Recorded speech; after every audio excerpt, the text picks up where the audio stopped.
Hi, everybody, and welcome to the Endless Celts Podcast. I hope you're all well who's going to watch live and also catch up later on in the week or during the weekend before the Celtic game against Kilmarnock. But then it'll be joined by, first of all, Ross. How you doing, buddy? I'm not bad, mate. Well, it feels like a long time for being on, but glad to be back. Looking forward to chatting with you boys about all things Celtic. Yeah, 100%. Sam, Fran, Christy, Alex in the comments already, so we appreciate that. And Gav, what about yourself, mate? How's your week been? No bad, no bad. Happy it's Friday. Happy we've got the weekend. Another Celtic game rolls around, and hopefully we can do the business. But all good, man. All good. Talk me through your shirt choice. What's the Uh, motivation so for this tonight? this is Sweden from the 1994 World Cup. I've got a Henrik Larsson name set, and it was the first time that I'd actually ever seen Henrik before. I was 8 years old when the World Cup '94 came round. 7 going on 8, and I was obsessed with Brazil at the time. But I remember this player for Sweden who had blonde dreadlocks. I'd never seen that before. And Sweden actually got to the semi-finals. They get beat by Brazil, but they actually won the third round playoff. They beat Bulgaria like 4-0, I think it was, and Larsson actually scored in one of those games in that game.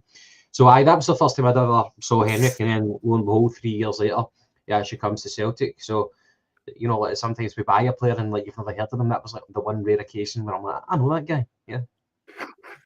What a player. Obviously, the King of Kings turned out to be. Ross, there's only really one place to start. Obviously, we're going to talk about tonight the likes of Alex Valle, Trusty, Scales, transfers both in and out. But we'll just do a brief recap. And I know a lot of people have been over at different podcasts and that, but it's time for us to have a wee chat about it, I suppose. And that was the Dundee game on Tuesday night at Ben's Park. Now, again, played 7 games in 9 days. I think Rodgers kind of referenced this today in his press conference, saying Celtic probably hit their brick wall on Tuesday. But before the game, anyway, quietly conflict ended. Obviously, we've seen what Dundee did to Sevco recently. Very good game. They could have won that game, to be fair. But what was your thoughts going into the game and then line up as well? I mean, the likes of Yang continued to play. Trusty was in. Taylor came back in. Strong enough lineup. But were you happy enough for that going into it?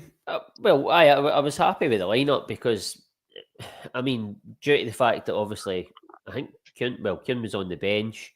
He obviously wasn't ready to start, or for whatever reason, or maybe Rodgers was saving him obviously for the upcoming games.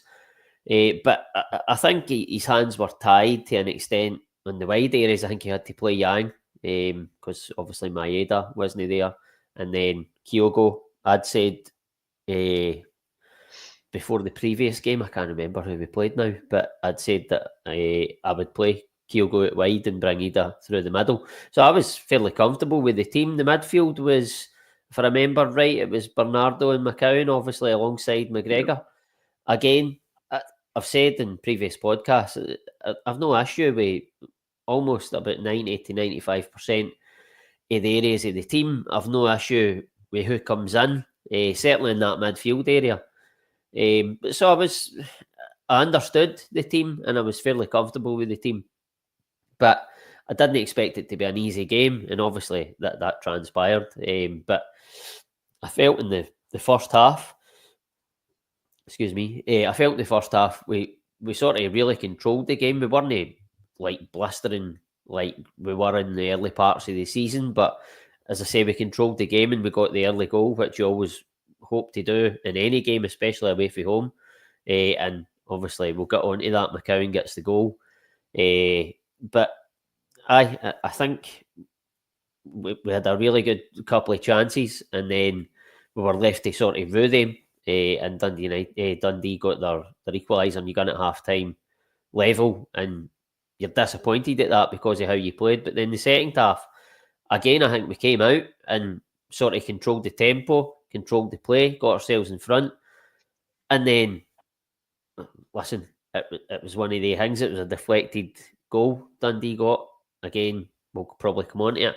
But for that moment on, because they got back into the game so quickly, it buoyed them, it buoyed the fans. The fans got behind them, and they really pressed us high and were playing with a lot of belief. and we struggled with that. And for that moment on, I think we really struggled in the game until maybe the last 5 minutes, where we sort of put them under a bit of pressure. You seen them sort of falling back, trying to defend that lead, and we got our equaliser. But all in all, I felt like it was not our greatest performance, but there's mitigating factors as to why that happened. We don't know for sure why it happened, but you have to credit Dundee. They played really well on the night, and they took their opportunities. And when Celtic are having that sort of off night, if you like, they have to be ready to pounce, and they duly did that. Yeah, no, to be fair, I do agree. There's some mitigating factors we'll be talking about, obviously, in terms of defending. Celtic kind of cope with that press when we go through all the individual goals. But Gav, your man comes in. The Dundee game showed what I've been shouting for a long time. Cal McGregor is miles off it and looks to have lost a yard. And the McCown goal was excellent, but he gave the ball away constantly. Now, kind of dovetailing off that, I'm going to throw that at you, what your man said, and also the first goal we'll start with Greg Taylor, who came back into the starting lineup over Alex Valle with a lovely cross into the box from deep inside Celtic's own half. Curler in, McCown with the midfield run, breaking the lines. And to be fair, he had a lot to do, headed across the goalkeeper, and it was a fantastic goal all round. And I've seen this, what your man said before, about people said about McGregor looking off it. McCown did give the ball away in parts, but I mean, starting the game, you can't really complain. We got off to a flyer. Greg Taylor with another great assist, and everyone's favourite left back at the moment. So all in all, we started the game very well, didn't we? Yeah, it was a good start. But again, that's one of the failings, because for the first half, we practically dominated that game, and if we're not capitalising, then it's going to come back to bite us in the arse, which it did in the second half. So you could complain about the start, but we need to push on from that. We need to capitalise. And overall, it's another game where we've conceded 3 goals. There was a period in the season where our goals conceded record was outstanding domestically. Mm-hmm. It was really, really brilliant, and it was a testament to all the hard work, not only of Kasper Schmeichel, but the defence as well, the organisation. Everyone knew in their own role, and the midfield protecting the defence. It's a full team game. That I know people say that it's the defence who take the plaudits, but the team defend it as a whole. But that seems to have been ripped to shreds right now. We lost 3 in the League Cup final. We lost 3 at Ibrox. Now we've conceded 3 again. It's not good enough for Celtic, for the standards that we can reach. Sometimes whenever we're lax, we can be very, very lax. We look like an ordinary team in that game, and it's not the standards that Celtic should be hitting. I get that the games are coming thick and fast, and you're going to get tiredness. And whenever tiredness comes in, then you're going to concede a lot of goals. Like, if you watch games, like especially in England during the whole Christmas period in the early January, because the games are coming so often that they're rotating, and players who normally exhibit such a high standard, they concede goals, they put in subpar performances, and it throws up interesting results. And I think that's what we're seeing right now. And saying that, you think that you've got a good enough squad depth that should be able to manage that as well. Brendan Rodgers is rotating the team, but are we seeing the benefits of that? Like Bernardo, for example, he was out in the cold, not out in the cold literally, but there was a few games where he just wasn't really getting much of a sniff, and then he comes in and he was, I don't want to go as far, like you could say, if you're entitled to say it, if you want to say I had a shocker, then fair enough. I thought he was just below par. Don't want to go for the hyperbole in that one. He was trying, but just things weren't coming off, and that's not his standard, which was really, really disappointing. Whenever you think that he's been on the bench for a few games, he comes in, you want to see a performance from him. So on top of that, I also thought that the Callum McGregor thing, it's a bit of a touchy subject for people, because sometimes Celtic captains, it's kind of like blasphemy to criticise them. And you hear that old adage that even if the captain is not playing well, he makes the players around him play well, even if he's not having a good game. Are we really seeing that? I don't know. I hate that whole celebration about Callum McGregor used to play X amount of minutes in Europe. He was like he played more minutes than anybody at all at one stage, and I didn't like that. I just thought, like, surely it's going to catch up with you. Like, he's not really that old, but why is he not being rotated just like everyone else? Do we need him that much? Maybe we would notice a difference if we took him out, and then we could maybe turn in a really bad performance, and we'll be thinking, well, that was a bad mistake. Why are we dropping Cal McGregor? But there was a game when McGregor was dropped a few weeks back, and Engels started. Yep. It was at Parkhead. I can't remember the opposition, but I thought Engels he thrived on it.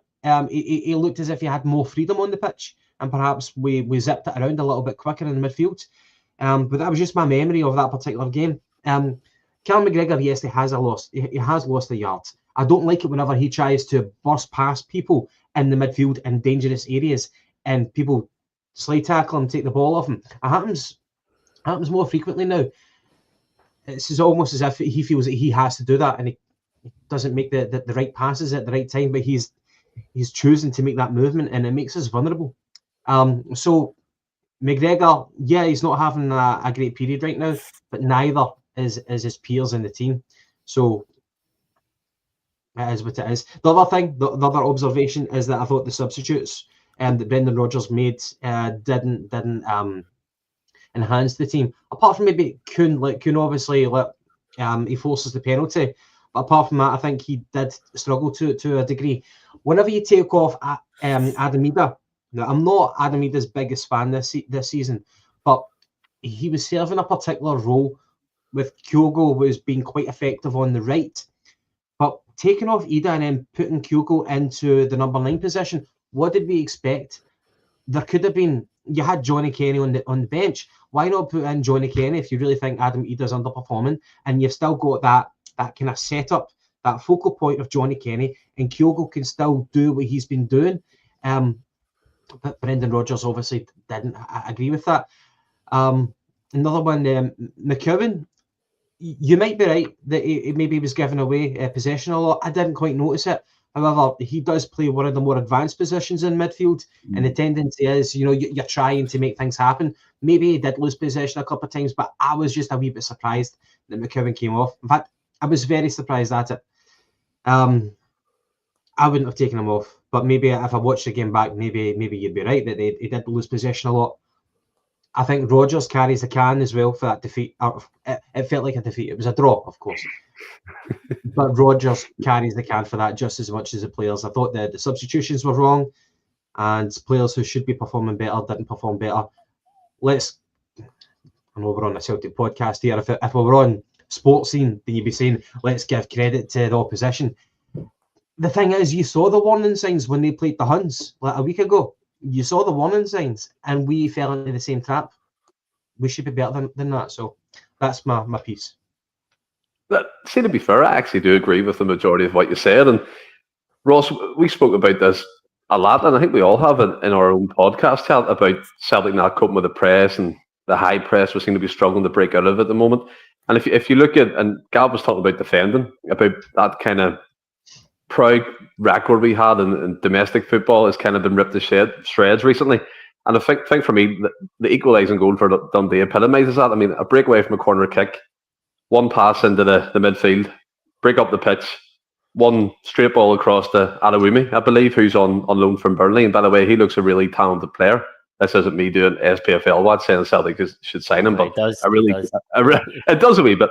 But a composed finish. I'm saying he does look a talented player. Yeah, he does look really good. But in terms of that, I mean, if you look at it, there's 3 passes. They broke up the pitch. Yeah, you could say it was clinical and they played it well. It was good team play, get up and breaking the lines or whatever. But, I mean, could Celtic have stopped that? Could AJ have got closer? Could Kasper Schmeichel have done better? I thought for me, AJ was a bit weak in the defending. He could have closed that space a bit quicker instead of trying to show him inside. But really, he was showing them the angle to go outside and hit that whip ball across Kasper Schmeichel, which evidently led to the equalising goal. I have to say, I don't think they could have done a lot about the goal personally.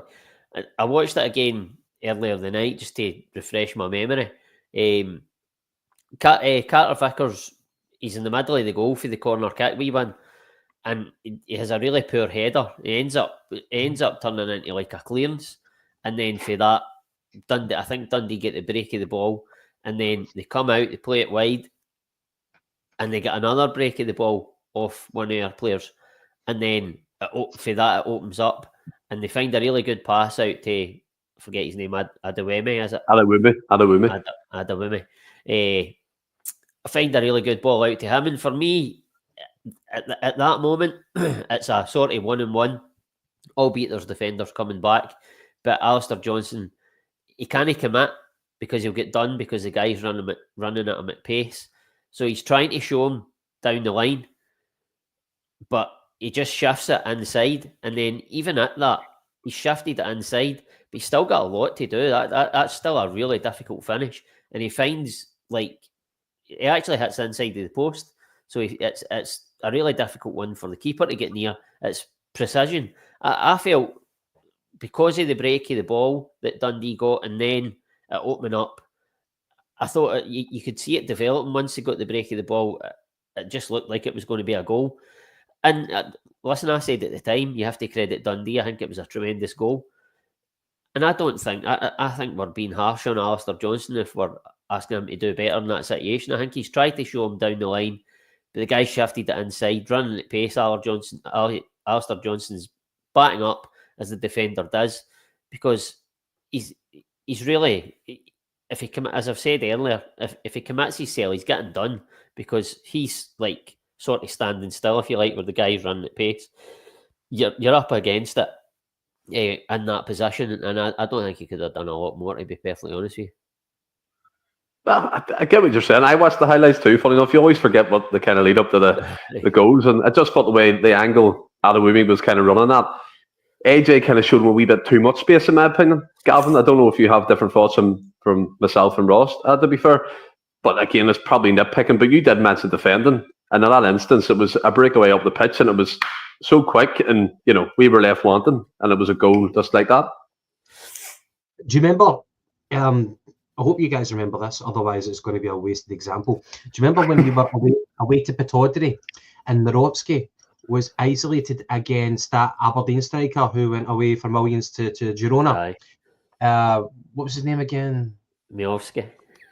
Thank you, mate. So Majowski is sizing up Nawrocki, and Nawrocki is just like, he's holding his position, and Majowski eventually just curls it round him. That was pretty much the same as what happened there. Nawrocki got crucified by some Celtic fans that he could have done much better. I think he get dropped the next game. I'm not saying anything about AJ that AJ should get dropped, but I'm just saying it was a very, very similar scenario. But I think when you're a defender and you are trying to hold up the attacker who's got boundless pace, the best thing you can do is try to just put doubt into him, and that might slow him down, might make him hesitate, and your defenders who are sprinting back might catch up, and he might be able to put a toe in. That was all AJ could really hope for. He couldn't commit. If he was going to commit, the striker would have been just that fraction faster than him. He would have went inside or outside, and he would have had a shot on goal. AJ would just put up a good shape and put doubt into his mind. I don't think he could really commit. I thought his position was fine. In fact, I think he even got a little toe to the ball, and it had a slight deflection. It was still perfectly placed, but I think it had a slight deflection. But the thing is, we are conceding from a corner. I think it was like we took a corner, and 12 seconds later, the ball's in the back of our net. We should have another defender running back as well. But hindsight is 2020. It is what it is. I don't want to blame AJ for that one. Me just talking shit as usual, trying to nitpick. That's fine. It's both used against me here. That's grand. But Gal, you spoke about Kyogo on the right, a player who's been featuring quite often, obviously due to injuries, is Yang. I think many people were saying hook him, get him off, and stuff like that. But the ball kind of broke into the box. I think it was from a Kyogo low cross. It bobbled up. I think Ida tried to get a toe on it, missed it. We'll come on to Alameda shortly. It bounces up. Yang finds himself at the back post. Simple enough header. But what do you think of his impact recently? Do you think he's done enough to kind of warrant staying in and around the squad, or is he on the Palma train for you, just out of Celtic Football Club, and we need to look for better? Can I say, I swear to God, okay, see, during the game, at the start of the game, first half, I had a very strong feeling that Yang was going to score. Now, I know that sounds crazy, And I had that strong feeling up until the point where he tripped on his own feet and fell down, and people were laughing at him. And then that feeling I had, it just evaporated. And then lo and behold, he does actually score. I think his teammates were really happy for him, because the guy, you cannot fault his work effort. He's got a great attitude, but just he can't put it all together on the football park for Celtic. Yes, he's young; he's only 22. It might well make sense at some point for him later on in his career, but not for me. Yang is not the type of winger that Celtic should be holding on to. It's not his first season, okay? So the probation period is long gone. We've got high standards at Celtic that you need to maintain, and if people have been here for a while and they're not hitting it, how often are you going to say there's a player in there? Come on. There's a player in there. There's something about him. Just give him more game time. No, fuck off. This is Celtic. This is not any other club. High standards. The attitude that I've got right now about these high standards and us being ruthless, that's what makes Celtic such a great club. If you're going to be sympathetic and sentimental and like give him more game time, then we're going to become more mediocre. We've got high standards for a reason, because we make these tough decisions. He has to go. Whether it be, if Palma goes right now, I would definitely keep a hold of Yang. I prefer Yang over Palma because he does something, okay? He keeps defenders honest. They need to work hard to make sure that Yang looks ordinary. But Yang, in the future, no, he's not a proper Celtic player. I would get rid of him. I hope he has a good career wherever he goes. But no, he just can't put it all together. I'm not going to say I prefer Mikey Johnson over him, but don't say that. Yang is in our books, and he shouldn't be on our books. So whenever we have the next opportunity to replace him, then do it. But maybe we should focus on replacing Palmer right now. Yeah, I think that's the more burning issue, Ross. And to be fair to Gav, again, there's so many contrasting opinions. Paul McCune, fair play to Yang, he works his socks off. Strange of the doctor, Yang's won a couple of penalties, has scored a goal in his mini run. He's improved, and I prefer him to Palma. I'd keep him. You know, and then your man comes in, I swear Yang is to make a wish kid and get a contract. So there's obviously different opinions, and I'm still 50-50. I mean, I like Yang. I think, Ross, you said before, you see a player, the famous saying that Gav doesn't like, you see a player in Yang. But for me, I look at him and he does try. And he was frustrating me a wee bit at Dens Park when he had the ball and he just kept going back and he kept going back and he kept going back. I don't know why he kept doing that. Maybe it was a lack of confidence, but he can take a man on. He can burn him for pace, inside, outside. Maybe can you train him to put it all together? Can you train him to be not the complete package, but have an end product? Maybe eight times out of 10 instead of 1 times out of 10. Can you do that? Can you get that consistent level going? I mean, the mini run, like Strange of the Doctor, he has made an impact, but maybe not enough in some people's eyes. Where do you stand on him at the moment? Well, I can't disagree with Gavin at all. In fact, I fully agree with him. I think he summed it up really well. Listen, everybody can see that Yang has got abilities. He's got levels of skill. He excites you when he gets on the ball because you know he's going to try things. You know he's going to go at his man, albeit, like you said, he didn't do it at Dens Park. I don't know if that was because, correct me if I'm wrong, but ordinarily when he plays, we see him on the right, but he's playing on the left because Kyogo was on the right. I don't know if that affected in terms of him going down the outside and running at his man and he wanted to come inside more like what Palma does. I'm not sure, but he's certainly got he's got that sort of low centre of gravity. He wants to go and beat his man as much as he can. 9 times out of 10, he doesn't. And if he does, then he doesn't find the pass. He's a really frustrating player to watch. I want him to do well. Brendan Rodgers summed it up as well. I think it was a couple of weeks ago. He said that he always, like, I can't mind exactly what he said, but along the lines, he always got a shift out of him. He tries his hardest all the time. But like Gavin, I think that the next opportunity, if you like, that we can, then we have to replace him. But absolutely, the same as Gavin, I think that Palmer is the first one we have to replace. And I mean, for all the world, it looks like that's what Celtic are trying to do.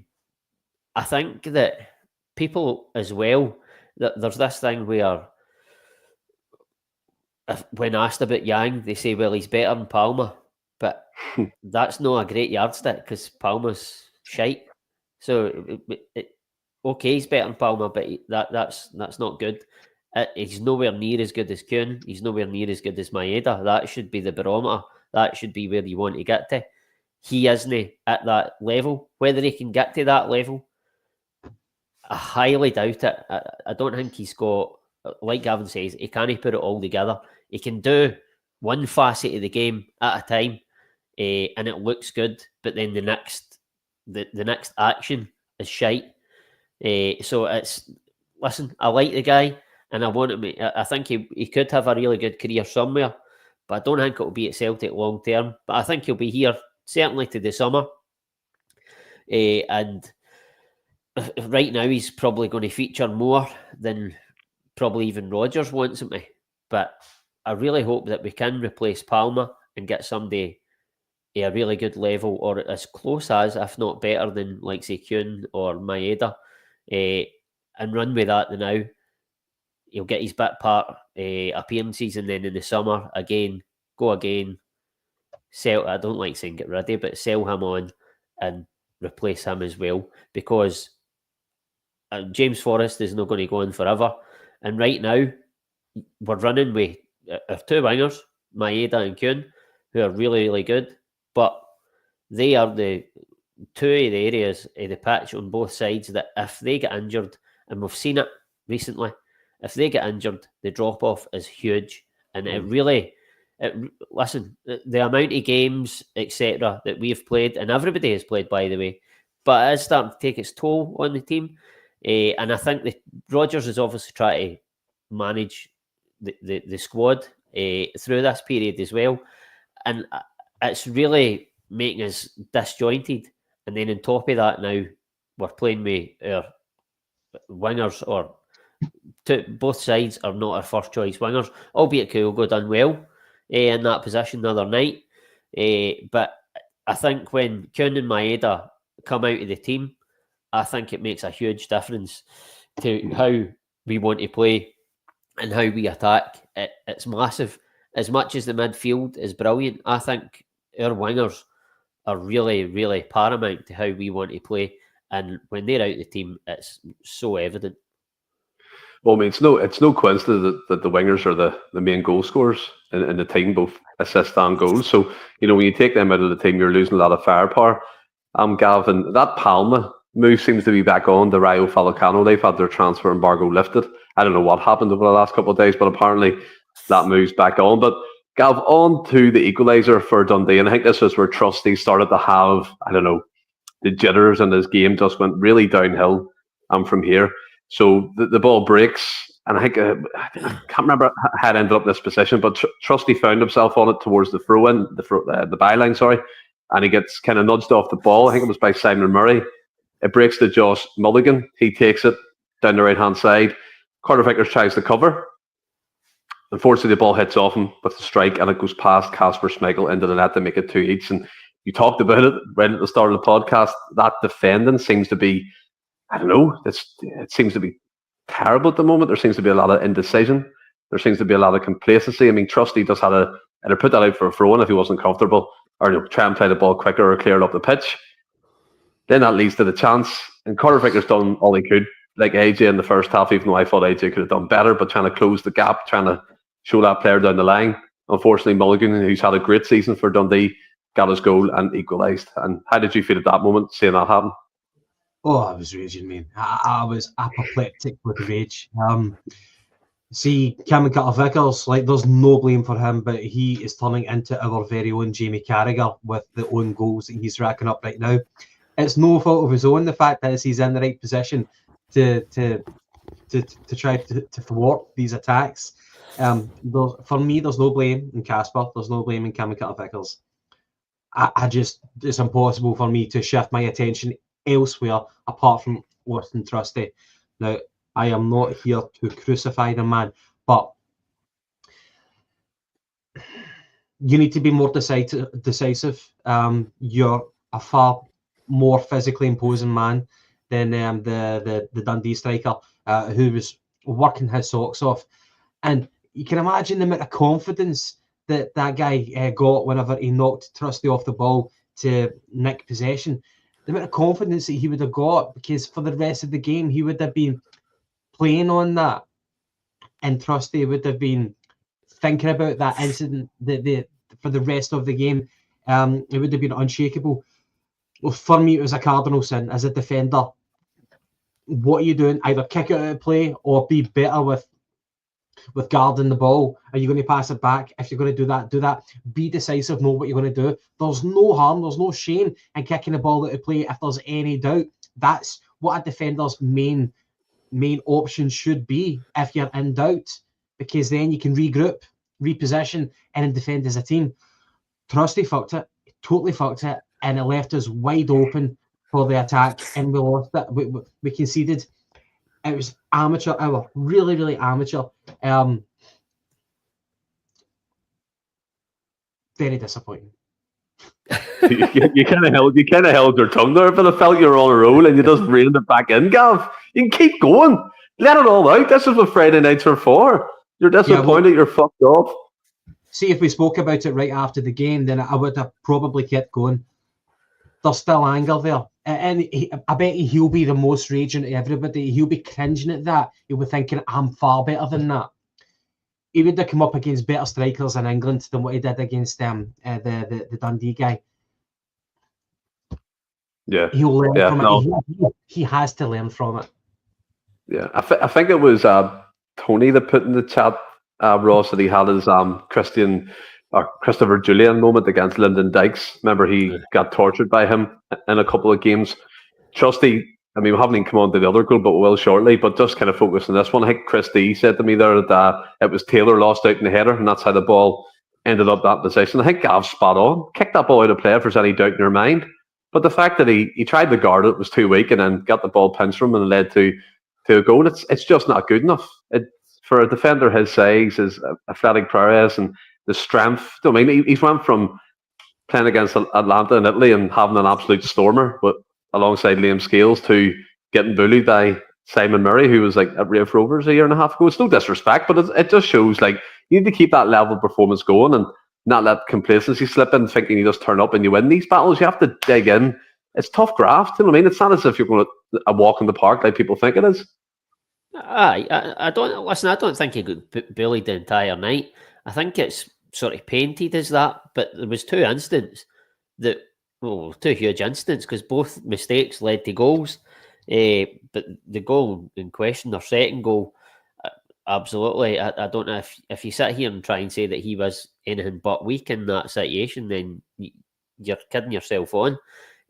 He's actually, I think he's, if I remember right, he's the one with his body's in between ball and man, and he's out muscled with absolute ease. It's just a wee nudge in the back and the side. But he's completely shoved off the ball so easily, and the guy's allowed at that point to then run at Carter Vickers, who, for me, you can't lay any blame at his door, because he's just tried to get a block on it. It's not quite got there, and his toe is deflected, obviously, out of the reach of Kasper Schmeichel. But I don't know. Listen, I like Trusty. For me, I would be disappointed to see him coming out the team for the weekend. There's a good chance he will. But for me, that centre-back position is getting chopped and changed too much. Both players, i.e. Trusty and Scales, I think both of them, their confidence will be shot. They'll be playing sort of on like eggshells, if you like, because it seems at the minute, as soon as one of them makes a mistake, a big mistake, they're out the team. He just has to pick one and run with it. And listen, unless it's like week after week after week, they're making big mistakes, pick one, run with it, have that partnership, because everybody knows, everybody has made the case previously that you need a solid, definite partnership in your central defence. He needs to pick Scales or Trusty. I don't think he's going to sign a centre back in this window. I'd be surprised. listen, if he does and he's like better than what we've got, then that's brilliant as a fan. But I don't see that happening. For me, personally, I would go with Trusty, not because they spent £6 million on him. I just feel that I think that both him and Scales obviously out with the game on Wednesday night, but I think both him and Scales usually defend their box quite well. They win their duels for the most part, certainly domestically. And as you alluded to, the Atlanta game, I think he was outstanding in that game, Trusty. So for me, if I was Rodgers, thank God I'm no, says everybody watching. But if I was and I was picking the team, I would go with Trusty. I would pick him just because I think that he looks more comfortable on the ball. And listen, I know that sounds daft because Rodgers took him out the team in the cup final. I think it was really harsh. And he took him out the team for Scales to sort of tidy it up and bring it out for the back better, which fair enough if that's his reasoning. You accept that. But for me, I don't see Scales as being better on the ball than Trusty. For me, I would go with Trusty and I would stick with him. Get the guy's confidence up. He's just in the door, 5-6 months. He needs the confidence for the manager. And if he's not going to get it, keep him out the team and play Scales and give him the confidence for the manager. Because right now, this chopping changing is doing nobody any good whatsoever. I kept this comment up for a reason, Ross, and Red Scotland comes in. I vote none of the above, meaning Scales and Trusty, both dumplings. We need a centre back to partner figures. Now, if you look at it, we've brought in Larga Bielga, like £3.5 million, Mike Naraki at 5 to 6 million, if we're led to believe reports. Trusty at 6 million. Obviously, Scales came, probably I think it was 1.5, 2 million. So you're talking there 16, 17 million pound in centre backs. Maybe this is, I don't know, just reaction and thinking they're not good enough. I do believe Trustee should stay in the team, but can you understand where Red Scotland's coming from? Can you see the need for, again, another dip into the market for a centre back of similar or better than Carter Vickers? Is that to me? Sorry. Yeah, to you. Aye, sorry. Listen, I wouldn't say there's a need, but as I've said just there now, if as a fan, if Celtic were willing to go out and spend money on somebody that they thought was better than any of the two of them, then I would be absolutely all for that. Of course I would, but I don't think that's going to happen. It's not a perfect world. But for me, I think, as I've said, Trusty has been in the door 6 months. He needs that confidence for the manager. I think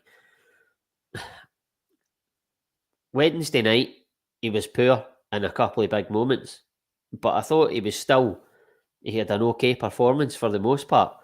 And other than that, I don't really remember him having a stinker. Listen, people go back to the Falkirk game. I think that was maybe even his debut. It was he didn't have a brilliant afternoon, but again, I didn't think he was terrible. But then you have to take into account the fact that he's a new player coming into a team, and the team was completely overhauled. It was completely changed for that game in isolation, which makes it even more difficult. So I think you can cut him a bit of slack there. I think obviously he gets hooked at half time in the cup final. Rodgers gave his reasons, as I said, but for me, I was very surprised, especially when you take into account the performance that Liam Scales put in the first half at Ibrox, and he survived that. When you're taking Trusty out for his performance in the final, I find that baffling that Scales wasn't taking off at half time at Ibrox. But that's by the by. For me, I think Trusty, he's had some really big performances. Obviously, you talked about the Atlanta one. Sort of gone over what I've said already here, really. But listen, I think there's... Listen, he's not the finished article. He's not absolutely outstanding. But he's come in and he's done really well. And I'm not by any stretch comparing him to Van Dijk. But Van Dijk came into Celtic, and his first performance against away to Shakhtar Garagande was absolutely horrendous. He was all over the place. He turned into a really, really good player for Celtic. Obviously, he maybe done it quicker than what Trusty's doing, but I think that Trusty hasn't had a performance as bad as that Karagandhi one for Van Dijk. People will argue maybe Wednesday night, but again, I'll make the case that it was 2 moments where he was weak out in the touchline, but he's probably thinking to himself, he's in control of it, and he's actually probably a bit lackadaisical when he should be more commanding because he thinks he's in control of the situation, and then he's nudged and he's for whatever reason knocked off balance too easily. Listen, I don't know if you could make the case that maybe Trusty, you see him in his interviews, maybe comes across a bit too nice. I don't know if that's what Rodgers' sort of comment weak as piss was. I don't know, but that was quality. Listen, I know, but that's just a reaction. I don't think he thinks that's what his game is in general. It's just a reaction, like an immediate reaction to that moment. And it was weak as piss because, I mean, we'll probably go into that goal, but the third goal. But I mean, I watched. Yeah. He got his toe stood on just before it, and the referee kind of pulled him up. Van Dijk is too. I don't even know what that means, but anyway.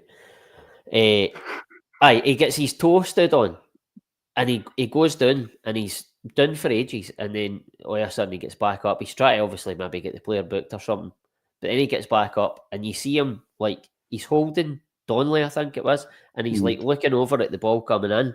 He's too occupied with the man, and he gets himself into a really poor position where Donley can dominate him, and Donley had his arms sort of not tightly around his neck, but he did have his arms up there, and it sort of I would argue it impeded him slightly, but there was no complaint for Trusty, so that tells you a lot. But they two moments he was really poor, but as I've said, in general I think he's been a steady performer, and I think he can only improve, but I just hope that Rodgers doesn't get this Sviatchenko syndrome and just like consigns him to the scrap heap because of that performance. Because for me, he made a huge mistake getting rid of Sviatchenko, and I don't know if it would be a huge mistake if he did get rid of Trusty, but I really hope to see him back in the team and get a continuous run of games and get that, as I've said, confidence, that vote of confidence for the manager, and then just kick on for there. Yeah, I'm in agreement, to be fair with you. I'm Ross in terms of him staying in the team. And this comment come up, Gav. We'll go on to the second situation that Ross was talking about, and that was the corner kick where Trusty got involved with Aaron Donley, Marker Feldman, just down the road from himself. Got involved with him and just let Donley get in his head.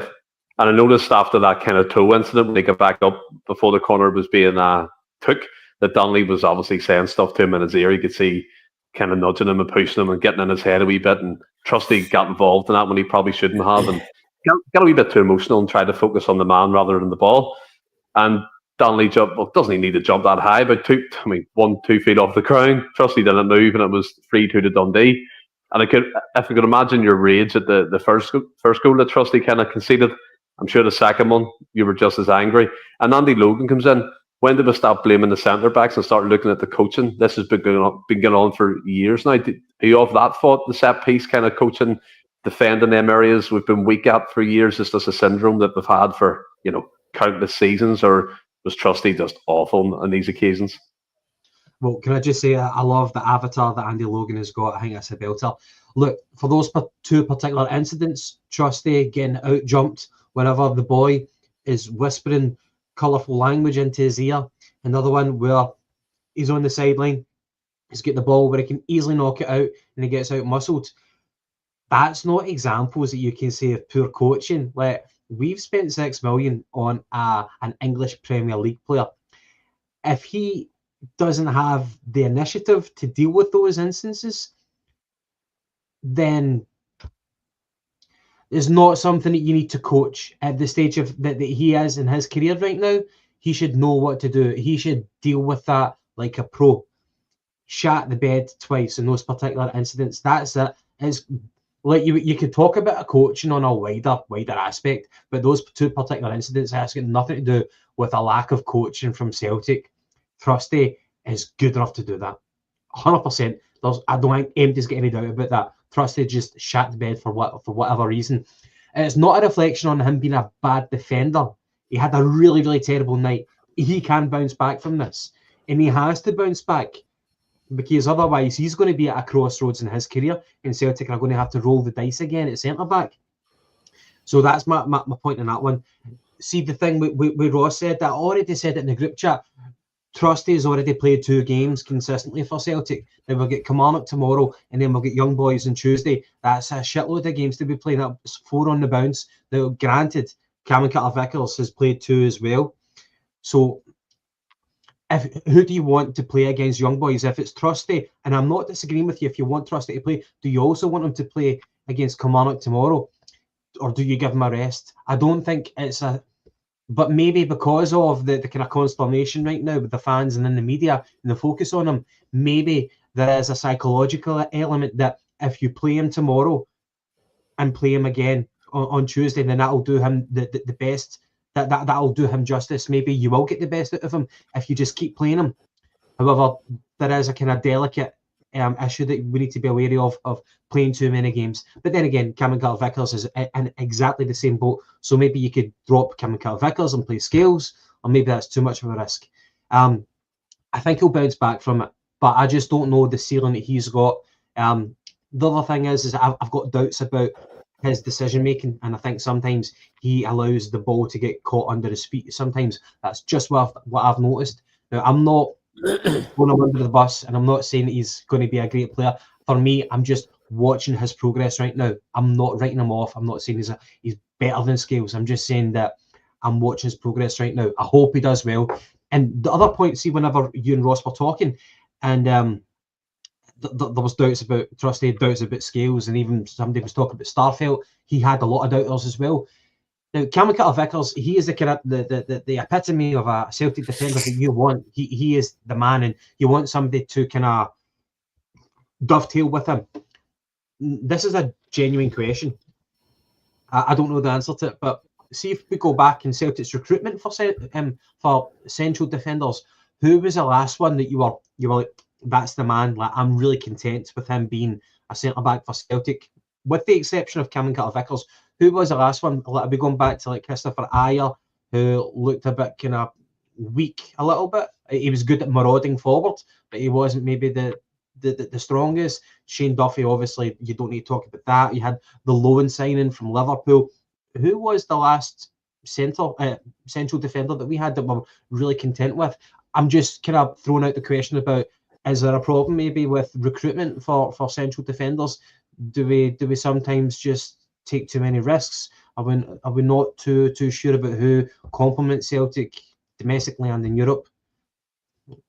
For me, like, as I said to Ross, we've spent £17 million basically trying to replace Starfelt, and you would say, I mean, Larky got the field. Naraki could see himself at Oxford United in the Championship in England, which would be a massive fall from grace from him. There's doubts. People have doubts already over Trusty's kind of level of performance, and then Scales has been that steady Eddie that no one expected. In terms of the recruitment side of things, the first name that came to my mind, I don't know about yourselves, would be Christopher Ayer. Obviously, that includes a loan he had to Kilmarnock to kind of bet himself into Scottish football. And when he came back from that, I thought he was excellent, playing right back, centre half. He also played a few times as like a defensive mid for us as well. I just thought he had all the elements of a modern day centre back to me in terms of being athletic, strong in the tackle, quick in recovery, could also break lines and take the ball into midfield, and he was a goal threat too.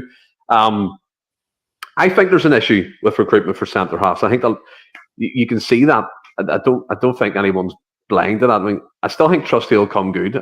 Maybe we're just overreacting to him basically conceding 2 goals, which led to the draw at Dens Park. But again, we're still 13 points there, so we'll have to remember that fact. But I think there's the recruitment issue. People talk about Rodgers having a bad track record as well in recruitment. I've seen this argument pop up over the last couple of weeks, and people saying they wouldn't trust Rodgers to pick players himself, and that's why he needs a recruitment team behind him, and pointing to different players that Celtic have signed in the past. But look, I don't know, but there's definitely, for me, Ross, I'll throw this to you as well, but there is a problem trying to sort the centre-back area. You can even throw, again, the left-back situation into that as well.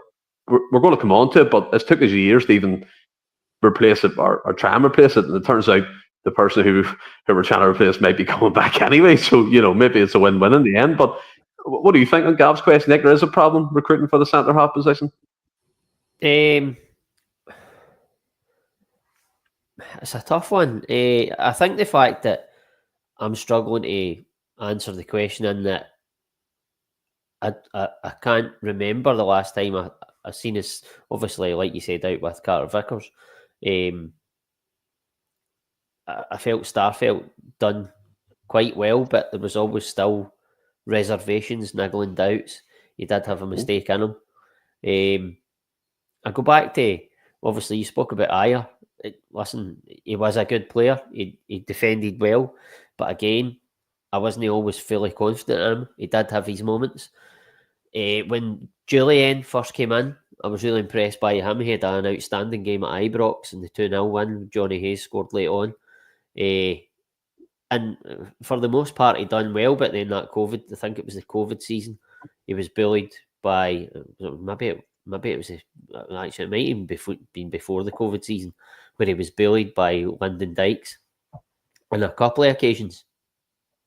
But again, out with that, it was he just seemed to have something in his head about Dykes. I liked Julian, and I felt that obviously he got that really bad injury, but I think he could have come back and been a really big player for Celtic. But I think at that point, I think Ange had came in and he'd obviously got Starfelt in, and then he'd got Carter Vickers, and then everybody was, I remember in the podcast for a while, we were obviously debating whether Julian should come back into the team. I think, if I'm getting my timeline right, I think it was Starfelt that we were debating whether he should replace him or not, but then obviously at the finish up he left. To be honest with you, when we brought Jens in, I was very impressed by him. I wanted him into the team. I'm just going to go for a pee with about 2 minutes, okay? Any worries, mate. I think that if Jens if he'd been signed on a permanent, I think he would have took Starfelt's place in the team. But obviously it was a loan deal.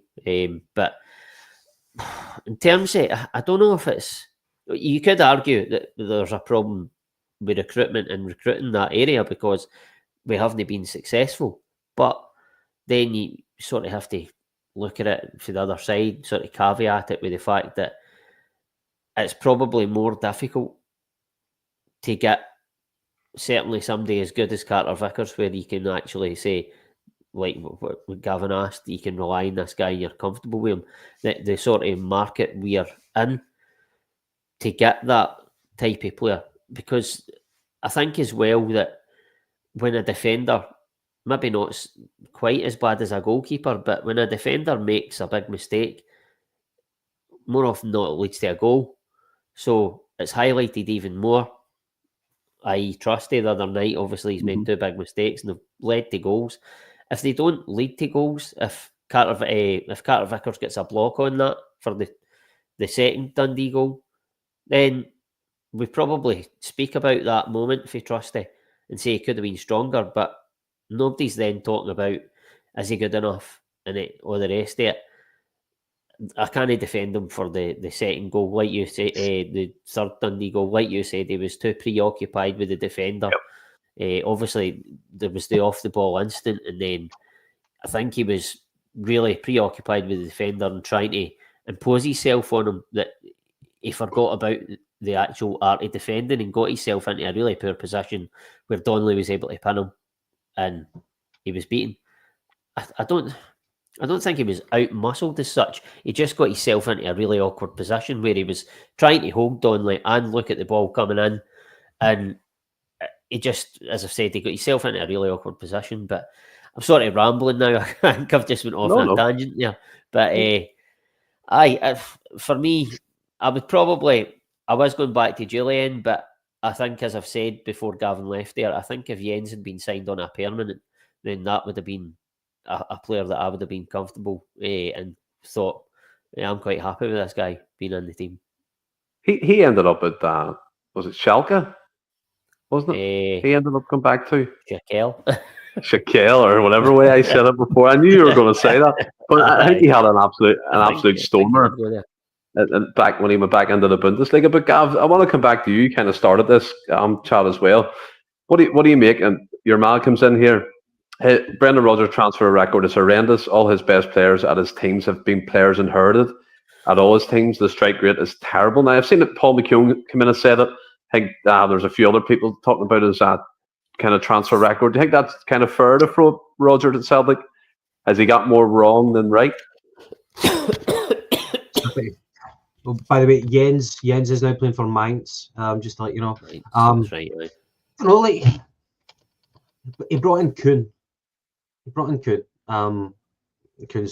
doing pretty good. He's our best player this season, apparently. And he's obviously. I'm not going to say he's going to live or die by the Engels signing, not at all. But he will be remembered for sanctioning an 11 million purchase of Engels, and time will tell about Engels. I think he's been okay so far, not amazing, but not been a liability. Time will tell about that. Over the course, like Rodgers is a guy who I think he goes by his contacts, who he knows. Maybe he relies on other people to kind of unearth the diamonds. Scott Sinclair, he obviously clearly knew. Scott Sinclair had managed him before, and he brought him in. Colo Touré. Colo Touré as well. He was desperate to get Castagna. That was one of he was playing for Atalanta at the time. And he eventually got his man, but at Leicester, and I felt he was a very good fullback. I don't know. It's kind of swings and roundabouts. Even with Ange, Ange was like Kyogo, Hatate, and Maida, but he had a few bad signings as well. You know, like Haksabanovic and stuff like that, and even Ideguchi, who was never ever going to make it. Even Ange was kind of like 50-50 on his transfer record. I think if you scrutinise it, a lot of managers are like that, and then we like to blame the manager. It is a collective, but then again, it always falls at the manager's feet. It happened on your watch. You know, you kind of live or die by your signings. So it's not a path that I would really relish going down, to pin the blame on the manager. But modern day football, it is a collective. It's not like back in Manchester United days with Sir Alex Ferguson, where it was him running the show, you know. And it's different now. It is the club who are making decisions. So I don't know about that. Well, you spoke about Arnie Engels there. He'll never die, and by that signing, because he sanctioned it, he stood up there to take the penalty kick to make it 3 each. Now you could say his impact in terms of goals, I think he's 7 goals or something, 6 of them penalties, 1 from open play. But you have to argue the pressure he might have felt at Dens Park could have been, high, because it's to draw the game and save a point for Celtic.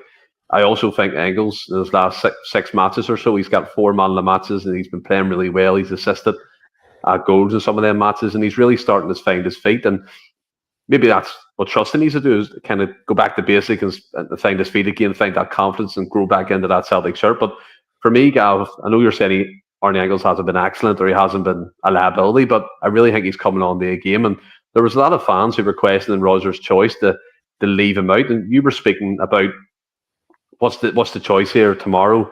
Are we going to rest Carter Vickers, or are we going to rest Trusty? And you could have made the same argument for Engels. He could have played that game against Dundee, maybe took a rest against Kilmarnock, and you bring in a Bernardo or McCown to replace him. So can you see why the fans are questioning that decision? Or do you think it was right to drop him in out again? Because he's talked about the schedule before, coming from the Bundesliga and not being used to it, so he's probably still adjusting.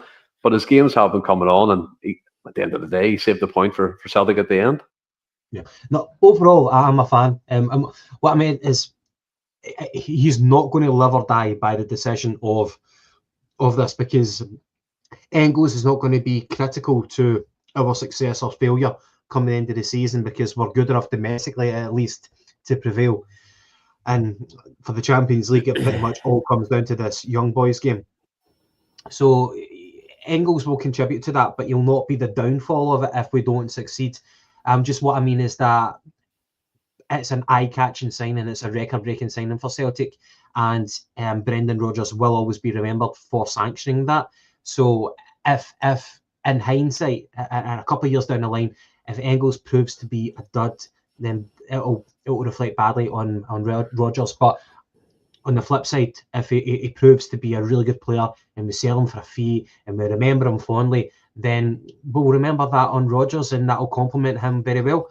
But on the whole, I'm a fan of Engels. I think for the age that he's got right now and the confidence that he takes, the responsibility for the set pieces, in particular the penalties, especially at critical moments, right at the death there, when it was either going to be a defeat or a draw, he's the one stepping up.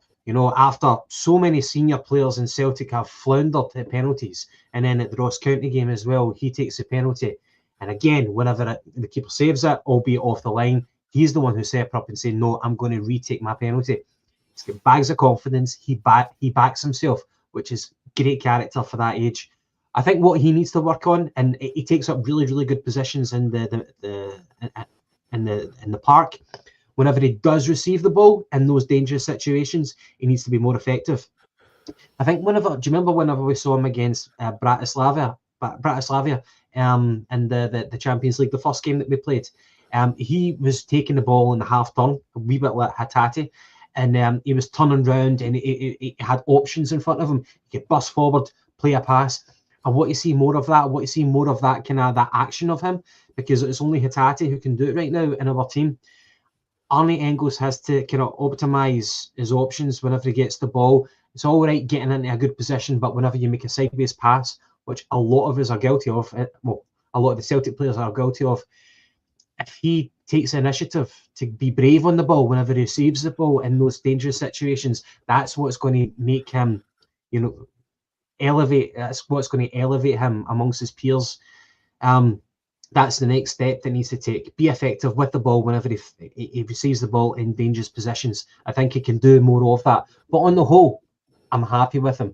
But we've got a good midfield. We've got a really good midfield. So taking him out, I think Brendan he did the right thing at that time. But right now, his game time is justified because I think he's delivering. Yeah, 100%. And I think you make a great point about him receiving the ball in the half turn. I've said that numerous times before in the podcast. Sometimes the ball gets stuck under his feet. Someone nips in too quickly before he gets the chance to lift his head up and make that pass, and he overhits the pass on occasion, Ross, and things like that. But his set pieces are excellent. His corner kicks are crazy, and his penalty kicks are up there as well in terms of level. But what have you kind of made of him the last couple of games? I think for me, he's really stepped up and he's grown into his place in the midfield. Tony was in saying him and Bernardo are going to be rotated, but I do agree in an instance. But for me, if Engels continues this form, he's a first pick in the team, and you can't really afford to drop him for continuous games. For Bernardo, he's been excellent. No, I don't think you can. Listen, I think that Engels is a brilliant player. I really do. I think you obviously talked about his set pieces there. When he gets it right, that whip, it's so hard to defend against, and it's really, really dangerous. But it's one of the ones, he whips it. So when he does get it wrong, it looks terrible. But when he gets it right, it's absolutely brilliant. There's no in between. But I think, listen, he's still got developing to do. There's absolutely no doubt about that. But I think when he came in, he obviously started really well. He was sort of maybe running on adrenaline or whatever. He started really well for the first few games, and then it kind of tailed off a wee bit. He was in and out the team, which was the right thing to do, manage a young guy. And as you've said, he's come back into the team. In the last 4 or 5 games, he's been really effective. I honestly think that he's got all the facets to be a really, really top quality player. He's got them all. But listen, I'm not saying he's as bad as Yang, but he can put things together. He's got all this. He's got all the game, if you like, and he can put things together. But it's doing it consistently, game on game on game. Rodgers alluded to it earlier in the season that he's came in for Augsburg and they were playing maybe once, twice a week or whatever. We're playing 3 times a week, so that's a big change for him. And he's at a bigger club, which is another big change. It's another country. Obviously, Germany is not as alien to him as what Scotland is. But I think that he's done an admirable job so far, and I think he's really grown into the Celtic jersey now. And I think that I don't want to get too far ahead of myself, but I would probably go as far to say I think he'll be frightening next season. I think he could be a player of the year once he's settled in and just obviously settles into that role as I'm here, I'm a Celtic player now, and I'm going to be a big player in this team, and I think he will be that. Listen, it was £11 million. I think I'd made the case before. We were signing. What's the word? We were signing prospects at like 2 million, and they were raw. He's still a prospect. He's still a project, but he's not a raw project. He's got abilities that are far greater than a Yang or an O, for example. And he is ready to be a Celtic player. It's just putting it together on a consistent basis. I think that will come, and I think that next season, I would predict that he might be our player of the year, because I think he's a brilliant player. See, just building on what Ross said, like just a very, very minor point. See, whenever he elevates his game that little bit more and he starts playing with that arrogance, that's going to be brilliant to watch. That'll be really, really entertaining for the Celtic fans. And then he's got that. It'll come. But see, when it does come, it'll be brilliant to watch. How many Celtic players right now play with that arrogance? Jota had it. I think maybe Kuhn has got it right now. Kyogo's capable of it. It's brilliant to watch it, especially a midfielder who's got creativity, who's got that vision, that IQ. It will come, and whenever it does come, it'll be brilliant to watch. Looking forward to it. He's got the temperament, absolutely. I mean, not out with the penalty kicks. You watch him on the field, he never looks flustered. Even if he is having a bad game and there's maybe that sort of unrest coming for the stands, not even a bad game as such, but when things aren't quite coming off, he never changes. His demeanour never changes. He's just the same all the time. Just keep doing what you're doing. Do your business. Do your job. I love that about him. You remember Shankland and the Hearts teammates whenever he took his first penalty for Celtic, and they were saying you could clearly see it, 11 million, my arse. He puts away the penalty, and then it takes off from there. He's got the mindset. It will come together. I'm confident it will. Right. Yep, so am I. And I think he will be frightening. Like you said, that's a good point, Gav, about when he plays with that kind of confidence and that arrogance within himself. I think it'll be frightening for the rest of the league, because, as Ross said as well, his levels to go. You can tell he's just bedding himself in, and in the future he will be a great player. Hopefully, fingers crossed, for Celtic Football Club. So the game itself at Dens Park, we've just rounded up. We're over an hour in, so it's great to have people still with us talking about the Dundee game. I appreciate that. But yeah, so it ended 3 each. We're still 13 points clear. Obviously, Sevco, I don't know, beat an Aberdeen team who's turned into relegation fodder. They've been absolutely abysmal. But I wanted to talk about a player, Ross. We could be as open and honest and frank as whatever here. A striker has went 12 games without scoring. Adamita, I think it's time to have a conversation. And look, there's so many different arguments. You can go from he hasn't had a full pre-season to the argument that he's not getting a run in the team. But that kind of flies against the face, because he has got a run in the team and he's just still not been quite at it. In my opinion, he just looks a yard slow. When the ball's played into the box, he's 2 or 3 yards away from it when he should be anticipating that ball like Kyogo does for his goals when he's running from deep. He should be able to read the play better. His link-up play, in my opinion, hasn't been that great, apart from flashes where he fixed the ball on kind of first time, so to speak, round the corner. I think there was a build-up to the game before, him and Kyogo backheeling the midfield, it went out, and it was whipped in by AJ, and Kyogo finished that off. I think it was up in Ross County. It was a great team goal. But there's been not enough of that from Adamita. And look, regardless of anything here, the fee of £9 million will always be talked about. Always. Did Norwich pull her pants down because they knew we were desperate? Again, people are throwing that back up for debate again.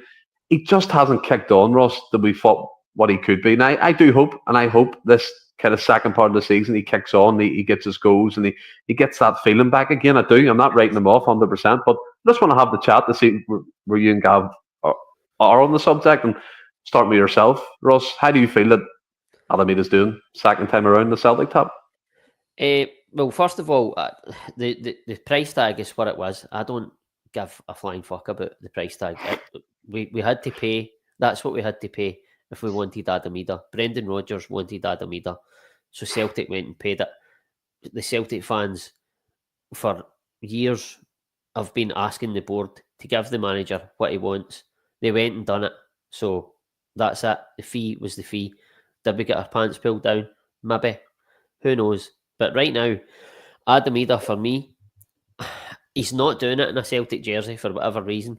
And you made the point there, Stephen, that obviously the argument of the pre-season gets thrown up. I don't think you can ignore that. It's not an excuse. It's a fact. He didn't have a full pre-season. It was like bit part, if you like, and ideally Celtic would have brought him in earlier in the window. For whatever reason, it didn't happen. Again, it's done. Who cares, right? That's it. That's how it transpired. He's with Celtic now. I think Adam Idah's a confidence player. I think he came into Celtic last season, and Celtic were a poor side, and he looked. I don't even think he looked an amazing player. I made the case at the time that he didn't do enough in game, and I felt that the goals that he scored, they were such big goals, and it was that stage of the season where everything was massive, every goal was so important, and he was coming up with the moments, he was coming up with the goals, and that for me elevated him into a better player than what I thought he was at the time. But he did win me round because he obviously got the goal in the Scottish Cup final. He got the goal at Ibrox. And listen, that goal at Ibrox for me was absolutely outstanding. It was a tremendous finish. Strength, power, and then to find the finish along with it. He showed in sort of that moment, and then in the Kilmarnock game where we clinched the title, what a really good player he can be when he's playing with confidence. Right now, he's got absolutely no confidence, and he needs it. He needs something to happen, whether it be a goal or even just a big performance where he's integral, he's holding the ball up, it's sitting, he's bringing players into play, he's maybe setting a goal up. He needs a big performance or he needs a goal. He almost got it the other night. He didn't get on the end of that. He should be scoring, and I think it's evident that he should be scoring when our very own Anthony Dunn even says it, because he thinks the sun shines at his arse. But that's his prerogative. But listen, I like Adam Idah. I do. I think he's got abilities, and he's a different sort of option for Kyogo in that central position up front. I think he played against Atlanta, and he gave us a different option where he was coming short and he was allowing Kasper Schmeichel to dink wee balls into him, and then he was holding the ball up. He was holding the ball up and bringing players into play in that game. He scored a goal in Europe as well. I think it was the Bratislava game. He came on and he done well in that game. So the early part of the season, he was quite effective. But in the recent games that he's come in and played in, he's not done well at all. I think that's evident. I'm not writing him off, not by any stretch. But as I said, I think he's a confidence player. And if he gets that confidence back up, I think he can score goals for Celtic. Would he be, or could he be a number 9 for Celtic, a first choice number 9? On the evidence of what I've seen, I wouldn't want him to be a first choice number 9. I think he could be a really good squad player, and he has been a squad player this season, albeit not a very good one. But I think there's time for Adam Idah to do better at Celtic. I think he will improve, because he can't get much worse than what he's turning into now. But I'm not writing him off by any stretch, because purely what he done last season, I think he's got credit in the bank. We need to give him a bit more time. I think he deserves that for what he done. And listen, hopefully he gets a goal soon and he can kick on a wee bit. But again, like Engels, possibly we might see the best of Adam Idah next season once he gets a proper pre-season under his belt. And I know that is not the only reason. It's one of the reasons why he's underperforming, but it's not the only reason. I'm not just laying it at the door of the pre-season, but you can't ignore that. I think he gets a good pre-season under his belt, and he maybe finishes the season a bit better than what he's doing right now. Then I think hopefully we'll see the best of Adam Idah going forward. But if I was asked right now, could he be Celtic's first choice number 9? I would have to say no, on the evidence of what I've seen this season. Yeah. I agree. And just to bring up a few comments, Gav, before I come to yourself, your man comes in, one away performance against Killy, or Madrid or Leipzig, and a couple of goals doesn't warrant 9 million for a team like us. We should be paying that amount for players, but for the required quality. Brown Warrior, Ida never set the price. His club did. Celtic met that price because the manager feels it was worth it. Ida will silence the doubters. All strikers have bad patches. That's football. And just one more from Yerma as well. We have actually spent 9 million on Ida, 4 million on O, and none are better than Giacomakis. He won't ever be number one during his time with Celtic. I'm guessing I'm going on to read that. But kind of going off what Ross was saying. See, for me, being blunt about it, the pre-season argument falls flat in the face because the way I look at this, pre-season is meant to get you ready for the season, match fit, ready for the first games of your domestic campaign, right? Yeah, he missed a large chunk of that, but he's been involved in games. He started games. He should be fully match fit and ready to contribute to the team, which he was doing in the early part of the season. He's tailed off a lot. For me, his impact is basically zero, in my opinion. I'm hard pushed to say that he gets himself into good areas because he really doesn't. As I said, there's crosses that go into the box. He's miles off it. Even when the ball's going high, he's miles off it. So, yes, he's a confidence player. But, again, is anything going to fall for him, Gav? I mean, like Ross was saying, even Ross likes Ida. I like Ida. But I don't think any of us would be confident going forward of him being the number one striker. And to pay £9 million and not be confident in that striker to take the mantelpiece in case something happened like Hugo or whoever that may be, I don't think that's quite good enough. I agree with the most part. To start with, the positions that he takes up. So I watch another Celtic podcast. It's called the Celtic Underground, and they're the guys who do the stats. They're heavy on the stats. They don't really kind of talk about the emotional side like what we do. They're very much focused on the stats. And they spoke about Adam Ida, and they were just saying that the positions that he takes up are not benefiting the team. And whenever he does get the ball there, he's not being efficient with it. And the eyeball check. But let's not forget, last season, whenever he was making a difference, he was getting into the right positions and being efficient. So he's capable of that. But I think this season, he's not been replicating that. Maybe he's trying too hard. Maybe we could possibly all agree on that. Maybe the guy is trying too hard. But it doesn't take away from the fact that he's not delivering. I'm looking at the stats. So he's had 31 appearances in total for Celtic. A lot of them will probably be his subs. He's got 5 goals in the league, 20 appearances in the league, not all starts, but 20 appearances, 5 goals in the league. Champions League, played 6 games, scored 1, and then the League Cup, played 4 games, and he scored 2. So that's 8 and about 30, I think it is. I agree with Ross that he's not good enough to be an out-and-out Celtic number 9. I don't mean literally the number 9 shirt that he wears. I just mean as the main guy. So if Hugo was to leave, what would you do? Would you sign an understudy to Ida? Ida would be the main guy. No, not a hope in hell. For me, Celtic has a rich history of talented centre forwards. It's even harder now because the way that the game is, you only play with 1. Before we played with 2, and you shoulder more responsibility. But strikers come in all shapes and sizes, going from like Adam Ida to Chris Sutton to Lee Griffiths. You need to be delivering something to the team to justify your inclusion, and Adam Ida doesn't do enough. He doesn't do enough.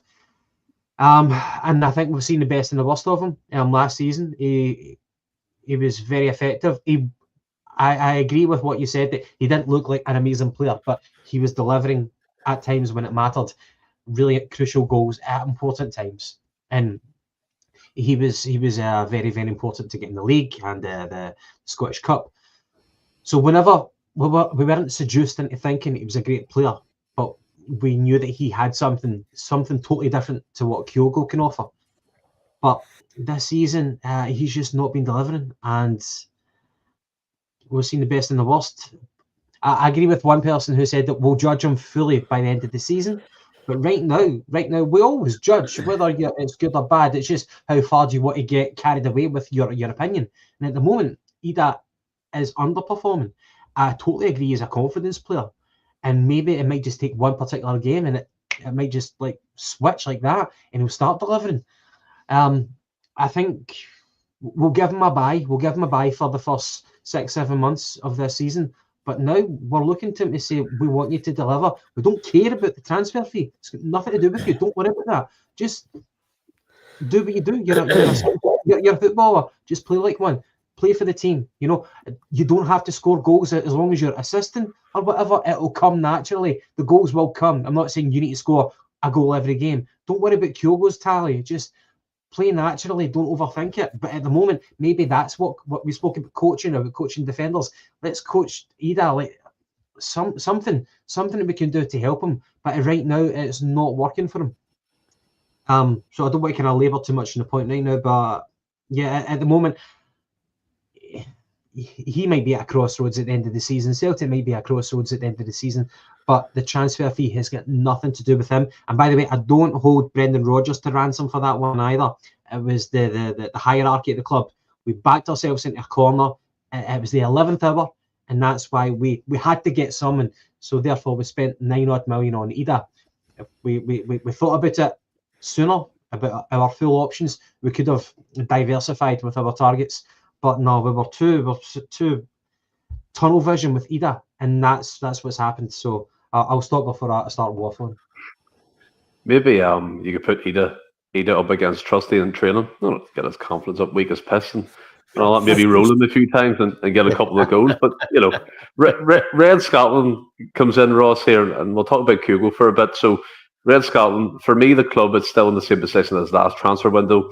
And that is, we need a striker to replace Kyogo. Ida ain't the man, and Kyogo has ran his race in a Celtic shirt. Now, again, there's speculation around his future in terms of, I think it's Rennes. The French club apparently have a registered interest in him for €10 million, whatever it may be. I think the MLS interest is kind of cooled, and there's always speculation about him going back to Japan, to his native country.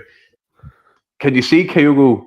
I mean, first of all, do you agree with the whole Kyogo's kind of ran his race at the Celtic top? Yeah. If he leaves, for example, this transfer window, can you see that happening? And then where does that leave us in the striking department? Absolutely 1.5 million % Kyogo wouldn't leave in this transfer window. And if he did, where would it leave us? Up shit creek, which is why I don't think that he'll leave in this window. Obviously, me and Gavin have both made the case that if Kyogo did go, Ida can't be the one to then go in and take that mantle. He could prove us wrong and he could go and do that.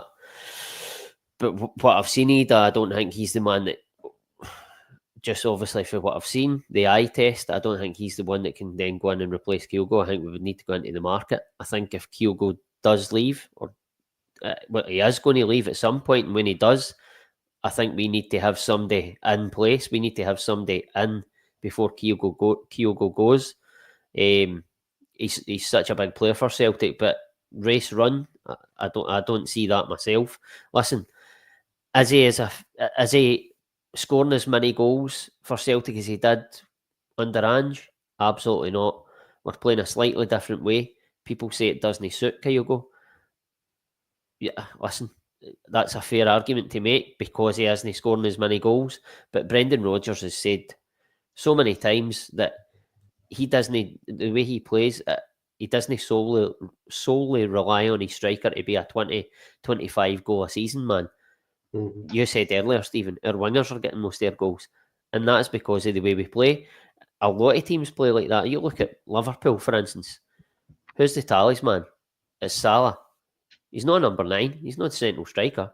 He's a wide man. And I know Salah is like an elite world-class player, but you get the sentiments in that he's not the number 9. So the way modern game has changed, I like it in a sense, but I don't like it because I used to like when teams played with 2 really top strikers.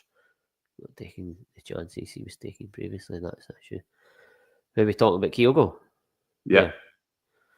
I think you could say, he's probably not taking.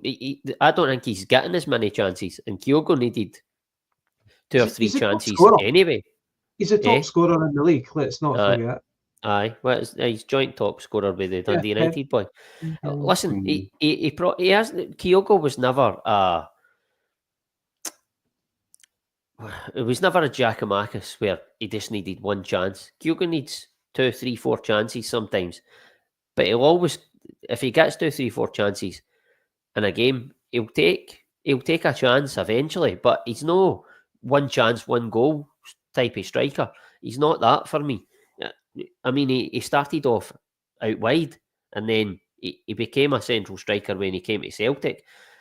So I don't think Kyogo's getting as many chances in this Celtic team as he did in the Ange Celtic team as well, and he needs more chances. I can't remember what my point was before that question there, to be honest with you. But so we'll just move on for that. But, no, you were making good points, following on from each other. So yeah, it made sense. And in terms of the Kyogo thing, I think I've said it on this loads of times. I do think this will be his last season in a Celtic top gav. I think we'll be looking at a kind of rebuild in some departments in terms of outfield positions in the summer.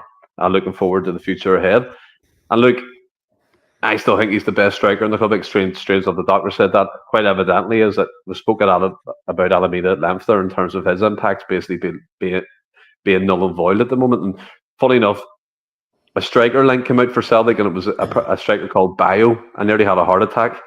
I think it wasn't actually Bayo who we had previously. It was some fella who plays, I think it's for Lille in French football, and we were linked for a £7 or £8 million Euro move. I'm guessing it's just paper talk, saying Kyogo's linked away. But I mean, can you see the situation, Kyogo leaving? Rogers has spoken about it recently, I think, at the press conference, saying he has a plan. But I know all managers have to say that. In the eventuality that Kyogo does leave the club, are we prepared for it, do you think?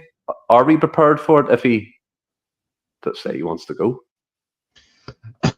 Kyogo is not going in January. Celtic don't do things like that. They don't allow it. Not in our watch. We're not that type of club who sells one of our best assets. Well, I'll rephrase, one of our best game changers, which Kyogo is. You don't do that in January. So if Kyogo is going to go, it'll be in the summer. So one of the kind of unignorable things is that with Ange, we used to get the players to the byline, and the only directive most of the time was just to kind of play it back into the box, and Kyogo would be your man in the 6-yard box who would convert it. That was the majority of his goals were like first time finishes from that position, and the team was suited to Kyogo.